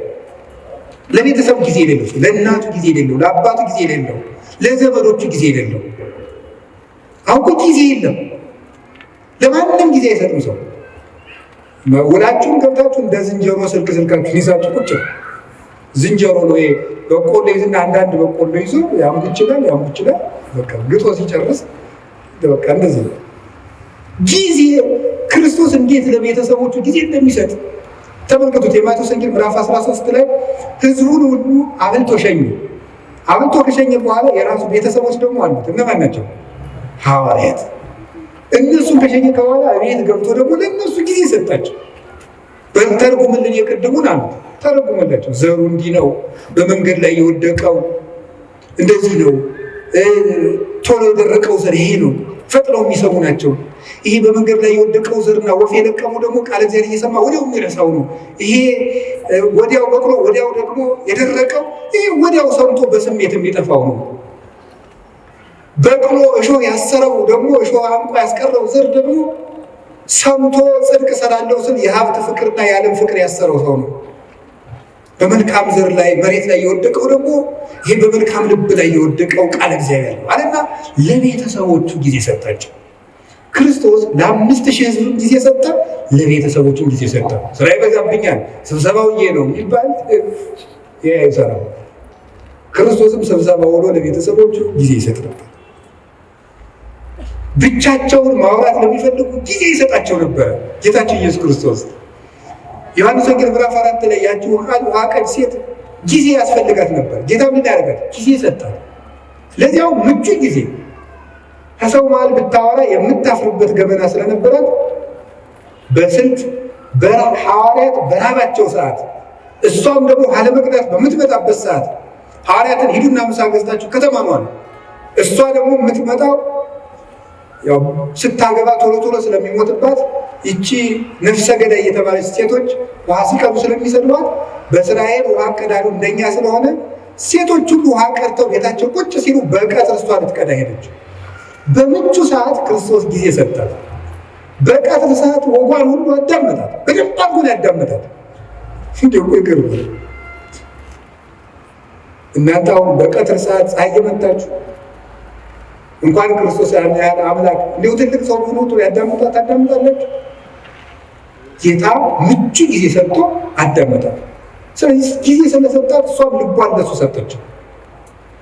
ጊዜ መስጠት ጌታችን ኢየሱስ ክርስቶስ ለብዙዎቹ ነበር ጊዜ። ትልቅ ሰው ነኝ አይል፣ አምላክ ነኝ አይል፣ ለሁሉ ሰው ቆሞ የመቆየት እድል ይሰጣቸው ነበር።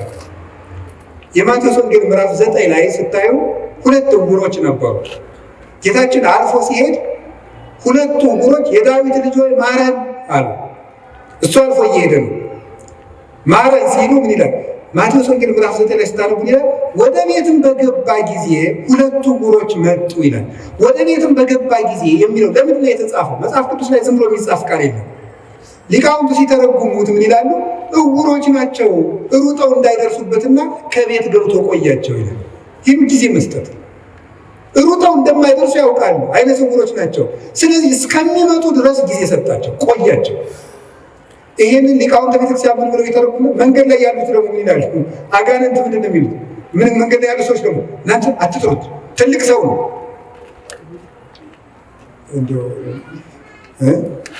ትልቅ አታፍሩም እንዴ ስትጠሩት መንገድ ላይ ዝም በል ይሏቸዋል። ወአፈድፈዱ ከሊሃ ይላል። እነሱ ግን እንዲያውም ጨምረው እንዳልጮህ እንጂ የዳዊት ልጅ ወይ ማረን ብሎ እንዲያውም ደግሞ ድምፅ ጨምሩበት ገብቶ ቆያቸው ይላል። ሊቃውንቱ ምን ብሎ የተረጉሙታል? ክርስቶስ ለእነዚህ ዕውሮች ሩጠው የሚደርሱበት አዝግመው እስኪደርሱ ድረስ ከቤት ገብቶ ቆያቸው። ምን ይላሉ? ዕውሮች የሚባሉት የክርስቶስን ብርሃን ማየት ያልቻለች ዕውር ነፍስ ናት። ዕውር ነፍስ የጌታን ብርሃን ለማየት ያልበቃች በድንቁርና በኃጢአት ውስጥ ያለች ነፍስ ናት። የዳዊት ልጅ ወይ ማረኝ የምትለው ጸሎቷ ነው። እግዚኦ መሐረነ ክርስቶስ የምትለው ዝም በል አትጩህ የሚሉት ደግሞ አጋንንት ናቸው። ጸሎት አቋርጥ የሚሉት ናቸው። ተኛ ዝም ተኛ እንዳትጮህ የሚሉት ናቸው። ክርስቶስ ግን እነዚያን ዕውሮች ቆሞ ቆያቸው ማለት እሱን ለማየት እስከምትበቃ ድረስ በኃጢአትም በድንቁርናም የታወረችውን ነፍስ ክርስቶስ ይቆያታል። እቤት ገብቶ ይቆያታል አዝግማ እስከምትደርስ ድረስ። ሁላችንም ቆይቶን ነው እንጂ ገና ዕውሮች ነን በእውነቱ ማለት ነው። በጊዜ ሰጥቶን እቤት ገብቶ ቆይቶን ነው አሁንም ቢሆን የመጣ ነው። ክርስቶስ እንደ ፍጥረቱ ጥሎን ቢሄድ ድሮ ማንም እዚህ መድረስ አይችልም ነበር። እዚህ መግባት አንችልም። ቤት ውስጥ መግባትም አይፈቀድልም ነበር። ማን ይዘልቀዋል? እሱ ተጽዕነ ላዕለ ኪሩቤል ወሰረረ በክነፈ ነፋስ። ህሊና መላእክት እንኳን የማይደርስበትን ጌታ እኛ ግን በቅዱስ ሥጋው በክቡር ደሙ እንድንዋሃድ የፈቀደልን እሱ ቆሞ ስለቆየን ነው። ጌታችን ላልደረሱት እስኪደርሱ ጊዜ ይሰጣል። እናንተ ጊዜ ትሰጣላችሁ? ቶሎ አልገባው ላለ ሰው ጊዜ ትሰጣላችሁ? አንተ ደደብ እስከ መቼ ድረስ ነው ከአንተ ጋር የምኖረው አትሉ? ጊዜ ትሰጣላችሁ? ቆማችሁ ትቆይታላችሁ? ሰው እስኪስተካከል፣ ጠባዩ የከፋ ሰው እስኪስተካከል ትቆያላችሁ? ወዲያው ነው። ማንም ማንን አይቆይም። ጥሩ መሮጥ ነው በቃ። እና ቆዩት እስቲ፣ ሁሉንም ሰው ቆዩት፣ ይስተካከላል። ከቆየ ነው። በጊዜ የማይስተካከል ዲያብሎስ ብቻ ነው። ሰው ይስተካከላል። ጊዜ ለቤተሰብ እስኪ በሉ ንገሩ እንጂ። አዎ ጊዜ ለቤተሰብ ሊኖር ይገባል። ብዙ አሁን እንዲሁ እናታችን ቅድስት ቤተክርስቲያን እየተፈተነች ያለችው አንዱ በትዳር ነው እየተፈተነችው ያለው።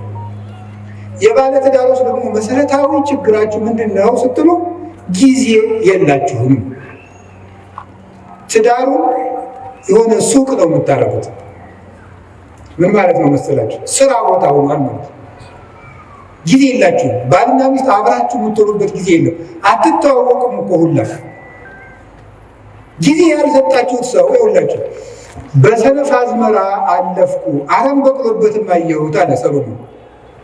በሰነፍ አዝመራ አለፍኩ አረም በቅሎበት አገኘሁት። ለሚስትህ ጊዜ ከሌለ ዞር ዞር ብለህ ስትመጣ አረም በቅሎባት ነው የምታገኘው። አረም ይበቅልባታል። የነገር አረም፣ ሌላም አረም፣ ሌላም አረም። የአረም አይነቶችን አግሪካልቸር ባለሙያ ጠይቁ። ብዙ አረም ነው የሚበቅልባት። እግሬያቸዋለሁ።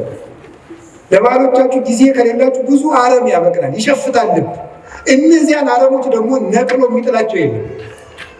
አረሙን እንነቅላለን ስትሉ ስንዴውን ትነቅሉብኛላችሁ እንዳለ ጌታ በዚያች ትንሽ ችግር በበቀለችው አረም በአመድ መጥፋት ስትጨቃጨቁ ራሱን ማጣትም ይመጣል።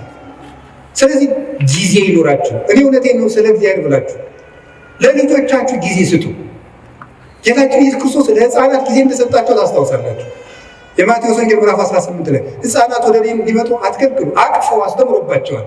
እየታቀፈ በዚህ በትከሻው እየመጡ ዙሪያውን እየከበቡ ለሕፃናት ጊዜ ነበረው። ለልጆች ጊዜ ያስፈልጋል።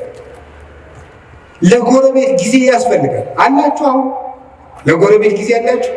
አሁን እንደው መቼስ ሰለጠን ተብሎ ጎረቤትም አይጠያየቅም። የጎረቤት ልጅ መቆጣትም ቀርቷል። እኛ ልጁ ነን በእውነት እግዚአብሔር በሚያውቀው አሁንም ገና አላደግንም። በእርግጥ ጎረቤት ነው እየቀጣ ያሳደገን።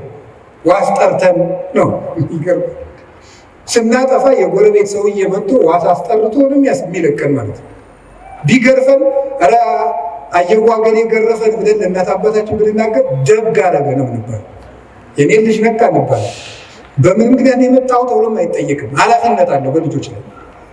ለጎረቤት ጊዜ ያላቸው የሉቃስ ወንጌል 15 ላይ ልጁ የጠፋው ልጅ ሲመጣ ጎረቤቶቹን ጠራ። ይሄ እኮ ሰም አለው እኮ ሰም አልባ ወርቅ የለም።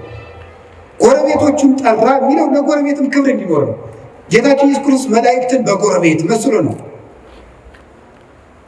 አዳምና ልጆችን ደግሞ በጠፋ ልጅ መስሎ ነው ያስተማረው። ጎረቤትን መጠራራት፣ ለጎረቤት ጊዜ መስጠት። ምን እየሆኑ ነው? እየበሉ ነው? እየጠጡ ነው? እንዲህ እኛ ገበሬ እኮ ሲተርት ሰምታችሁታል። አታጣልፈኝ አለች ጉንጫቸር ነው። እዚያ ማዶ ቤት ሲቃጠላሉ ውሃ ውስጡን አታጣልፈኝ አለች አሉ። እንዲህ አንቺ ውሃ ውስጥ አይደል ያለሽ? እንዲህ እሳቱ የት ያገኝ ይችላል ሲሏት አሉ። ውሃ እሳቱ አልጠፋ ቃል እየቀዱ ውሃው ሲወስዱ ውሃው ሲያልቅ እኔንስ ወስደው መጨመራቸው ይቀራል። ምን ማለት መሰላችሁ? የነፍሱ ቢቀር ድሃ ጦም ማደሩን ካላያችሁት ችግር ነው። የነፍሱም ይቅር።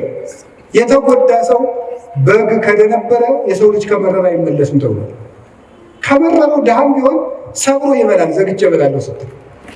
ስለዚህ ጎረቤት ምንድን ነው የሚሰራ? እርቦታል፣ ጠምቶታል፣ ተጣልተዋል፣ ፍቅር ናቸው፣ ታማዋል፣ አርጅተዋል፣ ጧሪ ያላቸው። ለጎረቤት ጊዜ ሊሰጠው ይገባል። ጊዜ ለቤተሰብ ስጡ። ያላደመጣችሁት አንደበት ሸፍቶ ታገኙታላችሁ። ጆሮ መስጠት ይገባል። ከቃሉ ጋር ናችሁ። እግዚአብሔር ከሁላችን ጋር ይሁን። ጊዜ ለምን አላችሁኝ? በሉ ንገሩኝ እንጂ። እስኪ አንድ ጥያቄ ልጠይቃችሁ። ከሰውነታችን አካል ውስጥ አንዱ ጊዜ ባይሰጥ ምን ይሆናል? እስኪ ለምሳሌ ልብ፣ እስቲ ቆይ ትንሽ አረፍ ልበል ብትል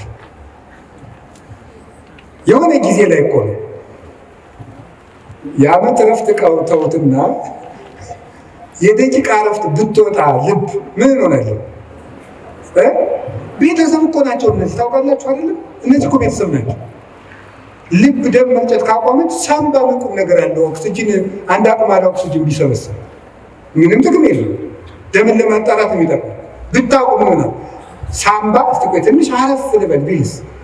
ቤተሰብ እኮ ናቸው እነዚህ። ሳምባም ልብም ሁሉም ጊዜ አላቸው። አንዱ ለአንዱ የሚሰራውን ጊዜ ያውቃል። አንዱ ሳምባ ለልብ ጊዜ ይሰጠዋል፣ ጊዜ ለላባሳ ጊዜ ይሰጠዋል፣ ቦሳ ይሰጠዋል። አንዱ አጣርቶ ይልካል፣ አንዱ ያበለጽጋል። ደሙን በኦክሲጅን ማለት ነው ያጣራዋል። እንዲሁ ነው ተጋግዘው እኮ ነው ቤተሰቡ በሰላም የሚኖር። ይሄ እኮ ሰውነታችን ቤተሰብ ነው። አታውቁም? ቤተሰብ እኮ ነው። እዚህ ውስጥ የሚራቆት ስንት ስራ ነው ያለ። አሁን እግራችን እሾህ ቢወጋው ምንድን ነው የሚያደርጉ? እኔ ጠይቄ ነው ሐኪም አላውቅም። ሐኪሞች እንደነገሩኝ ከሆነ ግን ብሳሳትም ስህተቱ የሐኪሞች ነው ስላልተማርኩት ማለት ነው። ሐኪሞች እንደነገሩኝ ሜሴጅ ትራንስሚተርስ አለ፣ ሴል የሚባል ሰራዊት አለ እና እግርህን እሾህ ቢወጋ በዚህ ግዛት በኩል ችግር ደርሶበታል ብለው ተራውጠው ለጭንቅላት የሚነግሩ ሴሎች አሉ። እነዚያ ሁሉ ቤተሰብ ናቸው፣ ተባብረው ነው የሚኖሩት። የውስጥ ደዌ ስፔሻሊስት ጠይቁ። እንደው እስኪ የውጩን ራሱ ልንገራችሁ። የውጩን ራሱ ከአሁን እኔ ቢያመኝ ምን ያደርጋል መስላችሁ? ጭንቅላቴ አሁን ይችን ጣቴን ቢያመኝ ጭንቅላቴ ጣቴን አመማት ይላል፣ ልሂድ ይላል። እግር ደግሞ ይሄዳል መድኃኒት ወዳለበት ይሄድና አፍ ምን ያደርጋል? አሞኛል ምን ግን ጣቴን መቼ ሰኞ ጀምሮ ይላል። ጆሮ ደግሞ ይላል ጠዋት አንድ ማታ አንድ ውሰድ የሚለውን ይሰማል። ከዛ እጅም እንደሚያደርገው መድኃኒቱን ይቀበላል። እጅ መድኃኒቱን ይቀበላል። ከዛ ምን ያደርጋል? አይን ያያል። ክኒን ዋጥቆ ስጠጠሩና ብሪ እንዳሉተው ያያል። አይን ጉሮሮ ይውጣል። እዚያ ወዲያ በምን እንደሚፈጭ ሐኪም እንጠይቃለን። እንዴት እንደሆነ እዚያ እንጠይቃለን። ተባብረው ሰውየውን አቁመው የሚያውሉት እነማን ናቸው? ቤተሰብ በሉ እንጂ ቤተሰብ አቁመው ያውለዋል ይህ ሁሉ። ስለዚህ ለቤተሰቦቻችሁ ጊዜ ሊኖራችሁ ይገባል። ውላችሁ ስትገቡ ስልካችሁን ጥርቅምቅም አድርጋችሁ ልጆቻችሁ ጋር ዝም ብላችሁ አውሩ። ሚስቶቻችሁ ባሎቻችሁ ጋር አውሩ። ቁጭ ብላችሁ ማውራት አለባችሁ። ወሬው ቢረባም ባይረባም ነው። አይ እንደው የእሷን የማይረባ ወሬ ከምሰማ ትንሽ መረጃዎችን ባዳምጥ፣ አይ መረጃውን ሰምተህ ነው እንጂ ሊቅምቶ ነው እንደው ሳይንቲስት። አሁን የኢትዮጵያ ሕዝብ የጦርነት መረጃ ከሰማ ስንት ዓመቱ? አንድ ሰላም ጠብ አላደረጋችሁ። እናንተ ሰምታችሁ የምታመጡት ጠብ የሚል ነገር የለም። እዚህ ውስጥ የታፈኑ ድምፆችን ስሙ። ቤት ውስጥ ነግሬያቸዋለሁ። ድመትን በማዳበሪያ በከረጢት ቋጥራችሁ ዝም ብትሏት ትሟጭራለች። ካልወጣች አታርፍም፣ ትሟጭራለች። ሀሳብ ካልተደመጠ ይሟጭራል፣ ውስጥ ይረብሻል ማለት ነው።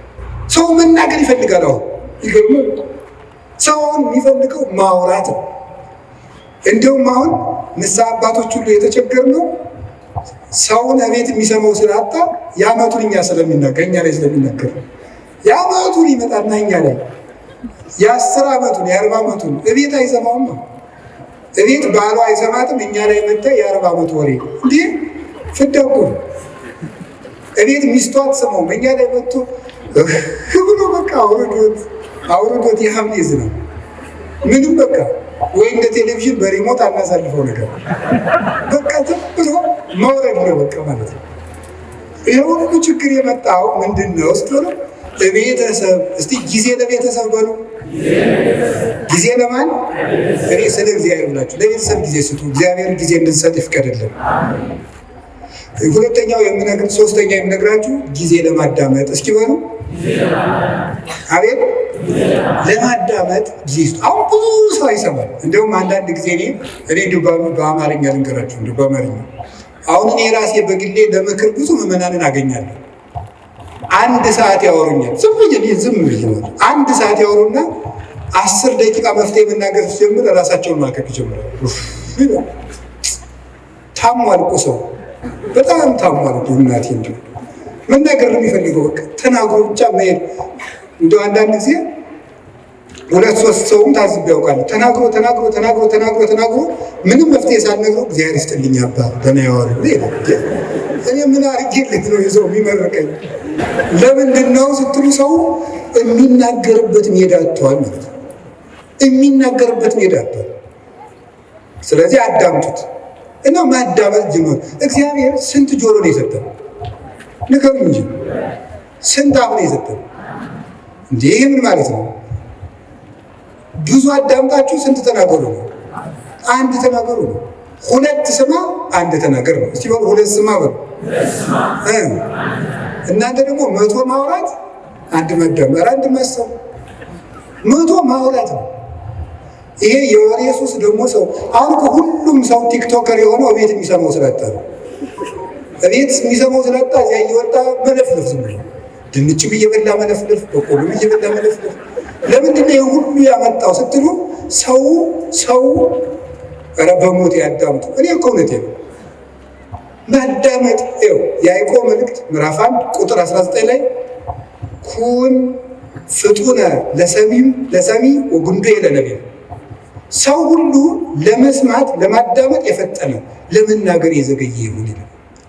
ለማዳመጥ የፈጠነ ለመናገር የዘገየ ይሁን።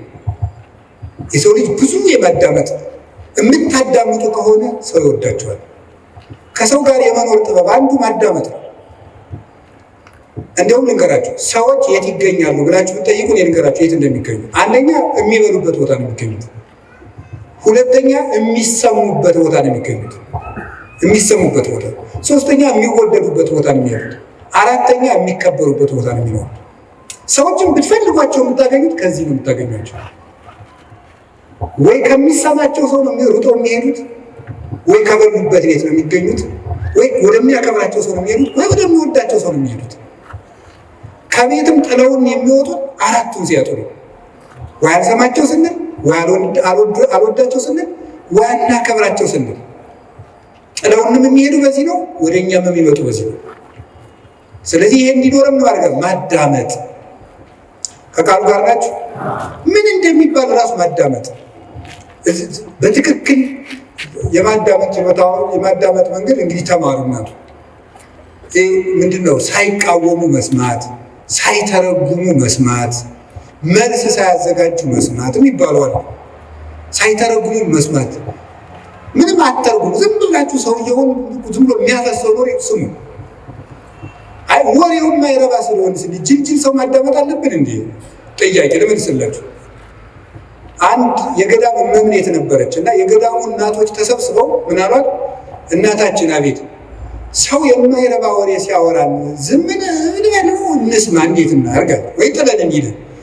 ከሰው ቤት ሄዳችሁ የሚረባ የማይረባ ምግብ በአንድ ላይ ቢያቀርቡላችሁ ምን ታደርጋላችሁ አለቻቸው።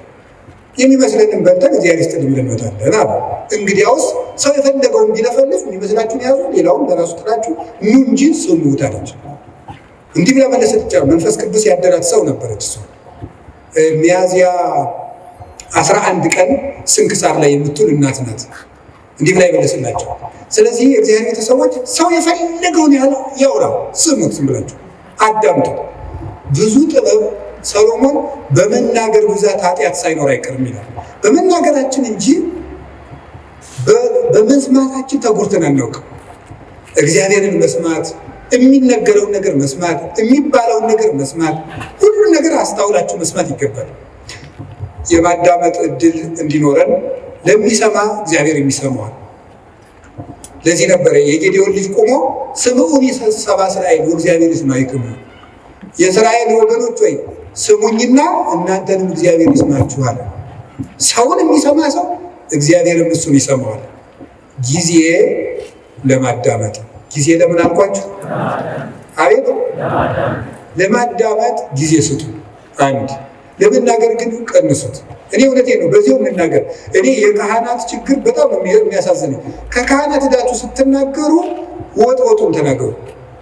በዚያው ነገራችሁ ብዬ ነው። አሁን ለምሳሌ ባልና ሚስት ተጣልተው ምክር ፍለጋ ከካህኑ ሲሄድ ተጣልተናል ያስታርቁ ብሎ ለመናገር ከመጋባታችን በፊት የተዋወቅነው ወፍጮ ቤት ነበር ብሎ ይጀምራል። እንዴ ይሄ ሁሉ ምን ያደርጋል? እውነት እኮ ነው የምነግራችሁ እኮ።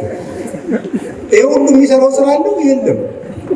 ባለቤቴ ጋር በዚህ ጊዜ ተዋወቅ፣ እንዲህ ብለን ተጋባን፣ ይሄ አጣላን፣ ይሄ እንዲህ ችግር ፈጠረብን፣ 5 ነጥቦች ነው ያሉን፣ እባክዎት መፍትሄ ያምጡ። እንዲህ ነው የሚባለው። እንዲህ ነበረ፣ እንደዚህ ያሉ ነበር፣ አጎቷ አይነት ናቸው። ምን ያደርግልናል? አይረባም። መጥኖ መናገር፣ በደንብ ማዳመጥ ከሰው ልጅ ይጠበቃል። ክርስቲያኖች ክልክል ናቸው። የምትናገሩበትን ቦታ ሰው እንዲሰማችሁ ከፈለጋችሁ ወርቁን ልቅም አድርጋችሁ ማቅረብ መልመድ፣ እንደገና ደግሞ ሁሉን ማዳመጥ መልመድ። እግዚአብሔር ለማዳመጥ ጊዜ እንዲኖረን ይርዳል። ብዙ ሰው በጣም ችኩል ነው። በእውነቱ ብዙ ሰው በጣም ችኩል ነው። አያዳምጥም። ብዙ ነው ወግዞ ነው የሚወጣው። አሁን እዚህ ላይ አንድ ጊዜ ስልጠና ሲሰጥ ምን እንዳለ እንገራችሁ። ስልጠና እየሰጠን ወሬ እንዴት እንደሚዛባ ለማንገር የመጀመሪያው ቦታ ላይ ለተቀመጠው ሰውዬ አርዮስን የረታው የእስክንድርያው ሊቅ ቅዱስ አትናቴዎስ ይባላል ብለን በጆሮ ነገር ነው። በል እንግዲህ አንተም በጆሮ ነገር ብለን በጆሮ ሲባል የመጨረሻው ሰው እወድሃለሁ የሚል ወሬ መጣ። ለምንድን ነው ሲባል በትክክል አያዳምጥም ማለት ነው። ወይ ወሬ ሰባሪ አለ፣ ወይ ወሬ ሰራቂ አለ፣ ወይ ደግሞ ወሬ የማያዳምጥ አለ ማለት ነው። በትክክል ማዳመጥ፣ በትክክል የሚባለውን ነገር ብዙ ሰዎች ከቤተ ክርስቲያን የሚወጡበት ምክንያት በትክክል አያዳምጡ፣ ልብ ሰጥተው አያዳምጡ።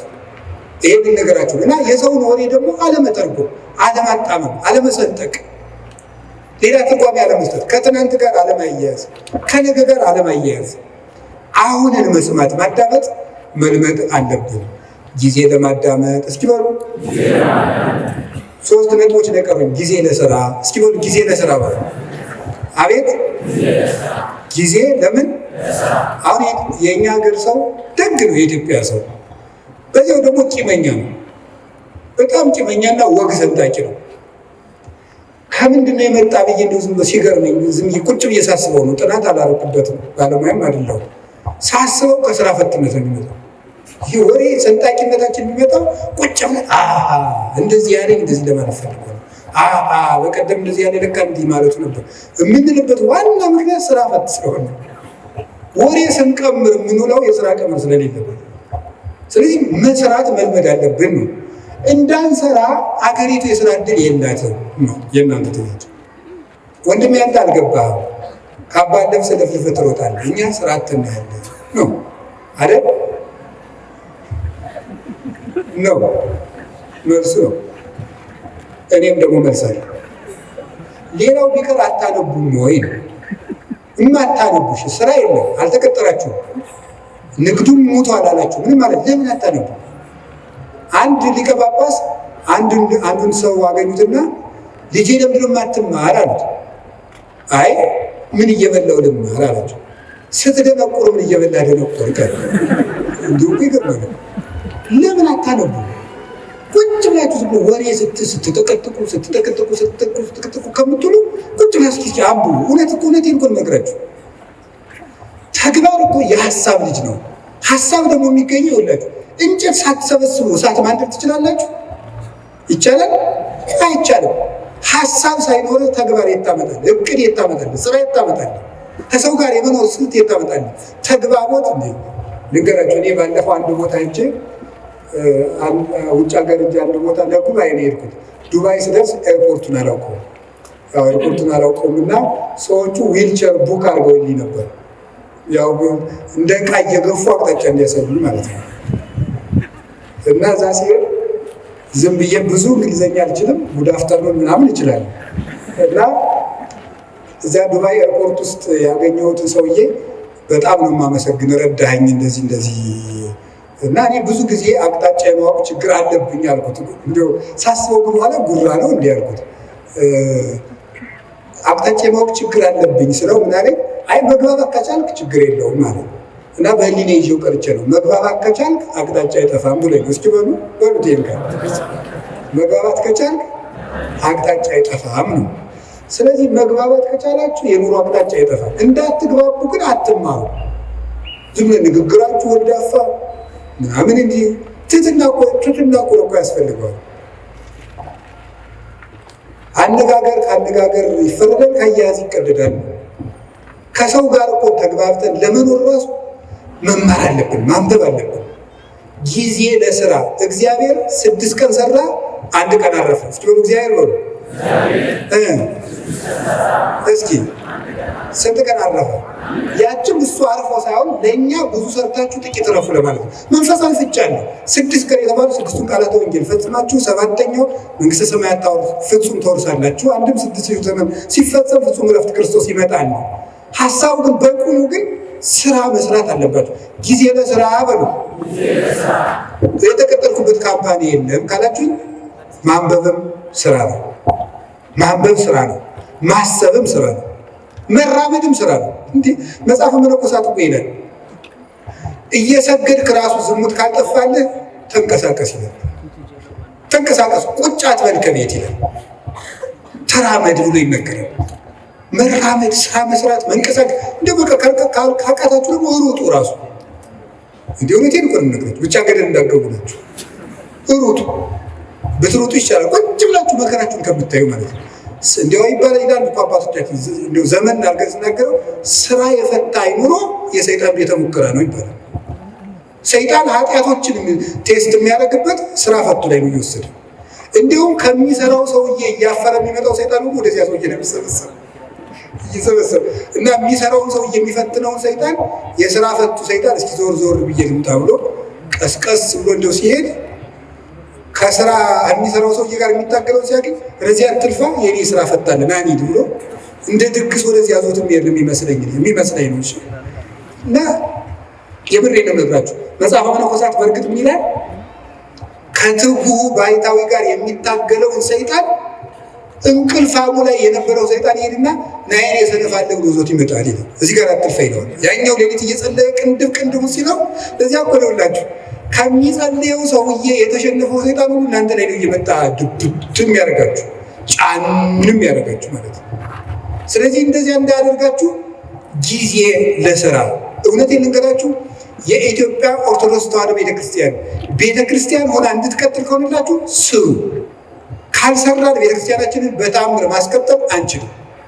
ብድግ ብለን ዝም ብለን የኢትዮጵያ ቤተክርስቲያን አትበጠስም በፉከራ ነው አጠፋም። እነ ግሸን እያሉ እነ አክሱም እያሉ እነ ላሊበላ እያሉ እነ ደብረ ሊባኖስ እያሉ ረተው እነ ቅዱስ ቶማስ ራሱ የሰራቸው የህንድ ቤተክርስቲያን ጌታችን ኢየሱስ ክርስቶስ አካሉን በእጁ የዳሰሰው ጌታዬ አምላኬ ብሎ የጠራው ድንግል ማርያም ስታርግ መንገድ ላይ ያገኛት ቶማስ የሰራቸው 8 ቤተክርስቲያኖች ያሉባት ህንድ እኮ 5ቱ በሌላቸው ሆነው ዛሬ 3ቱ ብቻ ነው የቀሩት። ታምር ያለው ቤተክርስቲያን ታምር ያላት ሀገር ናት ኢትዮጵያ፣ እግዚአብሔር ሀገር ናት እያሉ በመፈክር አይደለም፣ ስራ መስራት አለብን። ክርስቲያኖች ስራ በቃ ትኩርኩር ብላችሁ ሳትንቁ ስሩ። ከጠፋ አንብቡ። ማንበባችሁ ደግሞ ስራ እንዴት እንደምትሰሩ ያሳያችኋል። ጊዜ ለስራ። እስኪ ጊዜ ለስራ በሉ እንጂ እግዚአብሔር ይስጥልኝ። ሌላው ደግሞ ጊዜ ለምን ድገሙ። አቤት ጊዜ ለምን? ጊዜ ለመዳን። እስቲ ጊዜ ለመዳን በሉ። ለምንድን ነው ዛሬ ጊዜ ለምን የሚለውን ርዕስ የመረጥከው ብትሉኝ፣ ዛሬ የማን ጾም ነው? አቤት የነነዌ ጾም ነው። የነነዌ ጾም ስንት ቀን ናት? 3 ቀን ለምን የተጠቀሙ ሰዎች ናቸው? የነነዌ ሰዎች ለመዳን የተጠቀሙ ሰዎች ናቸው። ጊዜ ያያችሁ እንዴት እንደሚጠቅም። በስንት ዓመት ያጠራቀሙትን የኃጢአት ግብ 3 ቀን ተጠቅመው ነው ያፈረሱት ማለት ነው። ጊዜ እንደዚህ እንደሚጠቅም 3 ቀን እንዴት እንደጠቅም 3 ቀን ሀገር አዳነች። እኛ አሁን 50-60 ዓመት ሀገር ማዳን አቅቶናል። 3 ቀን ግን ሀገር አድኗል። ሀገራችን እንድትድን እኛም እንድንድን ከፈለግን ጊዜውን እንጠቀምበት። ለምን? ለመዳን። የመዳን ቀን ዛሬ ነው። ከዛሬም አሁን ነው አይደል? ሁለተኛ ቆሮንቶስ ምዕራፍ 6 ቁጥር 2 ላይ ወናሁ ዮም ዕለተ አድኅኖ በዕለተ ሪት ሰማዕከ ወዕለተ መድኃኒት ረዳእከ ወናሁ ዮም ዕለተ አድኅኖ። በተመረጠች ዓመት በተመረጠች ቀን እሰማሃለሁ፣ የመዳን ቀን ዛሬ ናት። ከዛሬም ደግሞ አሁን ነው። ሰይጣን እንዳንድን ድነት ማለት ምን ማለት ነው? በኦርቶዶክሳዊ አስተምሮ መዳን ማለት ከቅጣት ማምለጥ ማለት አይደለም። ምን ማለት ምን ይመስላችኋል? መዳን ማለት ከእግዚአብሔር ጋር መዋሃድ፣ ቲኦሲስ ማለት ነው በግሪኩ። ከእግዚአብሔር ጋር መዋሃድ፣ ሱታፌ አምላክ፣ ከእግዚአብሔር ጋር መኖር ነው መዳን ማለት። ድነት ማለት ይሄ ነው። አሁን አንዳንድ ሰዎች እኔ ድኜ ጨርሻለሁ ይላል። ከእግዚአብሔር ጋር መኖር የሚያበቃ ነገር ነው? መዳን ማለት ከእግዚአብሔር ጋር መኖር ነው። ከእግዚአብሔር ጋር መኖር ደግሞ ሁልጊዜ የሚቀጥል ነገር ነው። እግዚአብሔርን የሆነ እንደ ዕቃ የሆነ ተቀብለ ነው በቃ ምንለው ሁልጊዜ አብረነው ምንኖረው። ከእግዚአብሔር ጋር መኖርን ጧትም ማታም ጧትም ማታም ጧትም ማታም ለመዳን መጠቀም አለብን። ሸይጣን እንደሚያደርግ ልንገራችሁ። አንዱ መሰረታዊ የሰይጣን ተንኮል ጊዜ ከሰጠን ነገ ስለዚህ ልነግራችሁ እችላለሁ። አንዱ የሰይጣን መሰረታዊ ተንኮል እንድንዘገይ ማድረግ ነው። እንድንዘገይ ለምሳሌ ከመታረቅ እንድንዘገይ ያደርገናል። ሳምንት እንታረቃለን፣ ዛሬ ወር እንታረቃለን፣ ቂም ሆኖ ይቀራል ማለት ነው። ማዘግየት ቁርባን እናቅዳለን፣ እንድንዘገይ ነው የሚያደርገን። ይኸውላችሁ የማቴዎስ ወንጌል ምዕራፍ 25 ላይ እንደተጻፈው መንግስተ ሰማያት 10 ደናግል ትመስላለች ተባለ። ከዛ 5ቱ ጥበበኞች ናቸው፣ 5ቱ ሰነፎች ናቸው። 5ቱ ዘይት ይዘዋል፣ እነዚያ ዘይት አላዙ፣ ታኙ። ሙሽራው መንፈቀ ሌሊት መጣ፣ እነዚያ ግን ዘይት አልነበራቸውም። ሊገዙ ሄዱ። ተመልሰው ሲመጡ ምን ሆኖ ቆያቸው? በሩ ተዘግቶ። የእነዚህ ሰዎች ከፍተኛ ችግር ምንድን ነበር? መዘግየት ነበር። መዘግየት ነው በር ያዘጋባቸው። ዘይት የተባለች ፍቅር፣ ልጅነት፣ ትሕትና ናቸው። እነዚህ በጊዜ ያላዘሰው በር ከተዘጋ በኋላ ይሮጣል። በሩ ሳይዘጋ ነገ ቆርባለሁ ሳትቆርቡ በሩ ይዘጋል። ክርስቶስ መብረቅ እያብለጨለጨ የሚመጣበትን ጊዜ አይደለም። ለእኛ ምጽአታችን ምናችን ነው? የምንሞትበት ቀን። በሩ ይዘጋል።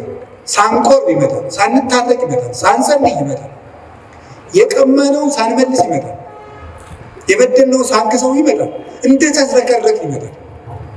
የእነዚህ ሰዎች የነነዌ ሰዎች ትልቁ ነገራቸው ወዲያው ጊዜን ተጠቅመው መወሰናቸው ነው። እስከ 3 ቀን ድረስ ነነዌ ትገለበጣለች አለ። ወዲያው ትገለበጣለች ሲባል ንጉሱም ከዙፋን ወረደ፣ ሕፃናትም ጡት ተው፣ ከብቶችም እንዳይጠቡ ተደረገ። ወዲያው በ3 ቀን እግዚአብሔር ምሕረት ሰጠ። ያን ምሕረት ያገኙት በጊዜው በመወሰናቸው ነው። መታረቅ ካለባችሁ ዛሬ በቃ ከዛሬ በኋላ ይበቃችኋል።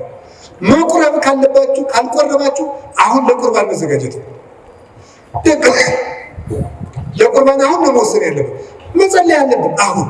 እስቲ ጊዜ ይስጡኝ፣ እስቲ እንዲህ ያለ ይስጡኝ። እስከ መቼ ነው ጊዜ የሚሰጠን?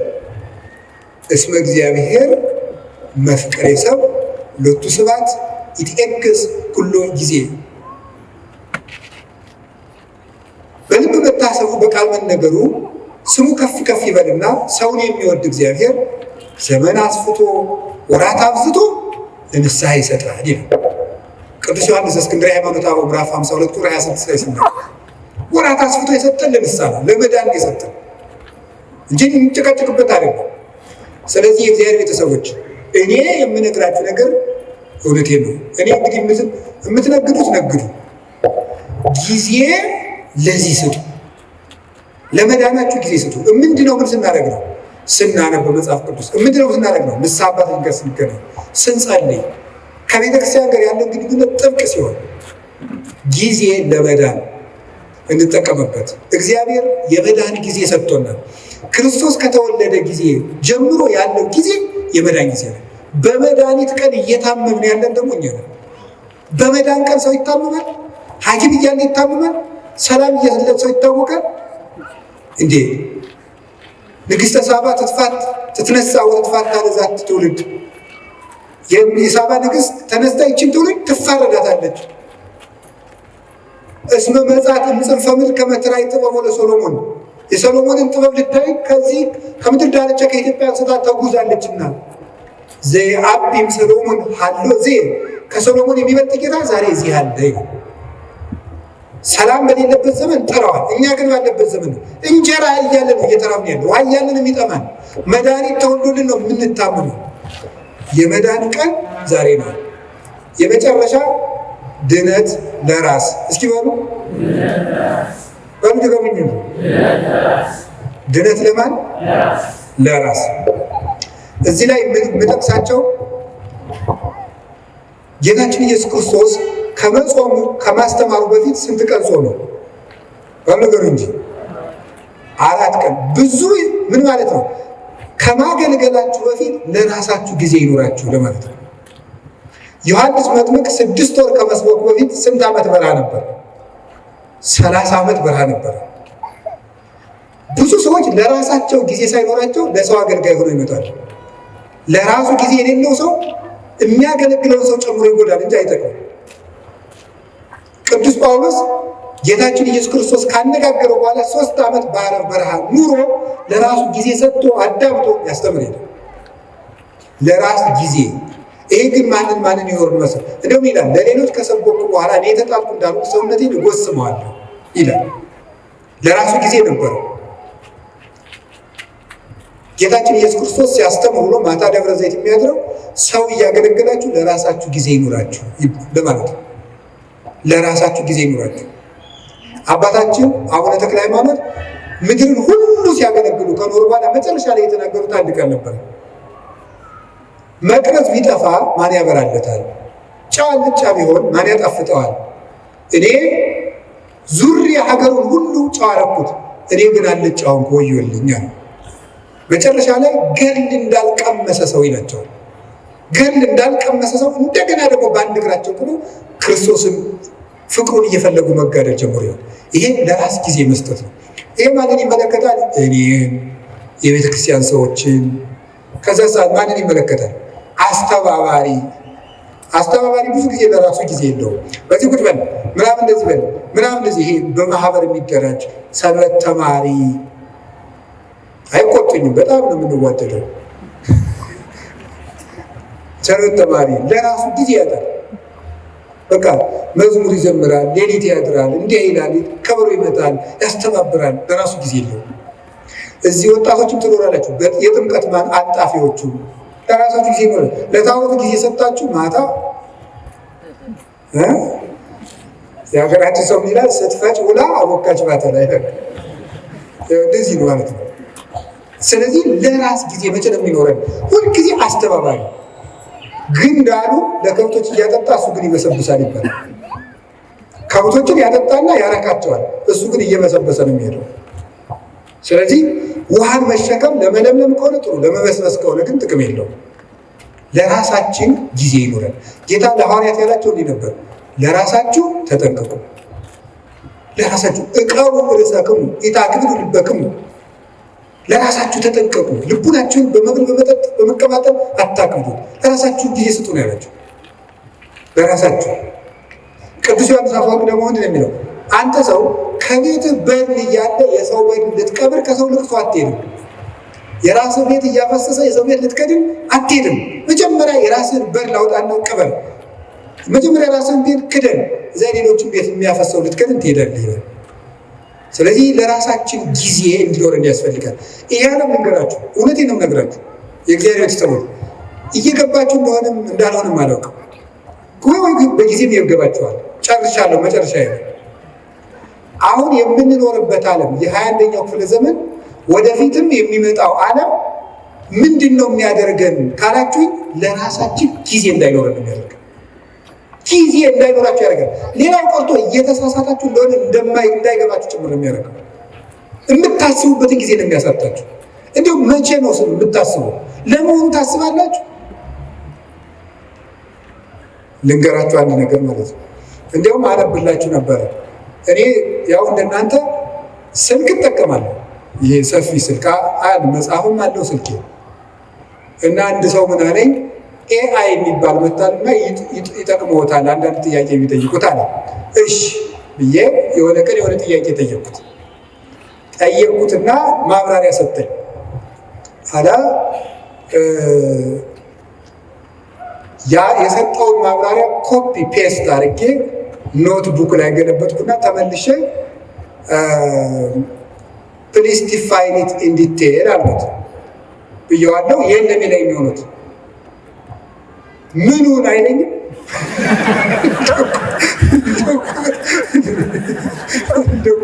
በጣም ነገር ማለት ነው። እውነቴን ነው። እግዚአብሔር በሚያውቀው ስልኬ ላይ አንስቼ አስቀምጨዋለሁ። እንደዚህ ያለውን ነገ ካገኘሁት አነብላችኋለሁ። በእንግሊዝኛ ምን እንዳለ ምኑ ነው ቅድም የነገርኩህን አታስታውስም እንዲህ ያልኩት እና ምን አለ ይመስላችሁ? እኔ ስሜት የለኝም፣ ሴንስ የለኝም፣ ኢሞሽን የለኝም፣ ሜሞሪ የለኝም፣ አላስታውስም። መረጃ አጠራቅሜ ማቅረብ ብቻ ነው ስራዬ ያለ። ከቃሉ ጋር ናችሁ? ይኸው እንደዚህ ያለው ማለት ነው። እየበተነ የማይሰበስብ ቻት ጂፒቲ ነው ያቀርባል። እሱ ግን ያን መልሶ አያስታውሰው። እንደዚህ ናችሁ እናንተ። በቃ ትበትናለህ፣ የምትሰበስበው ግን የለም። ቀኑን ሙሉ ሌቱን ሙሉ በትናችሁ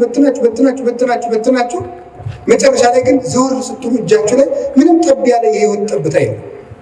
ስለዚህ የእግዚአብሔር ቤተሰቦች ታውት ሁሉንም ነገር ይሄን ያለውን ነገር ሁሉ ተጠቀሙና አሁን በኢንተርኔት የመጡትን ፕላትፎርሞች ሁሉ ከቻላችሁ ለድነት ተጠቀሟቸው፣ ካቃታችሁ ደግሞ ተዋቸው።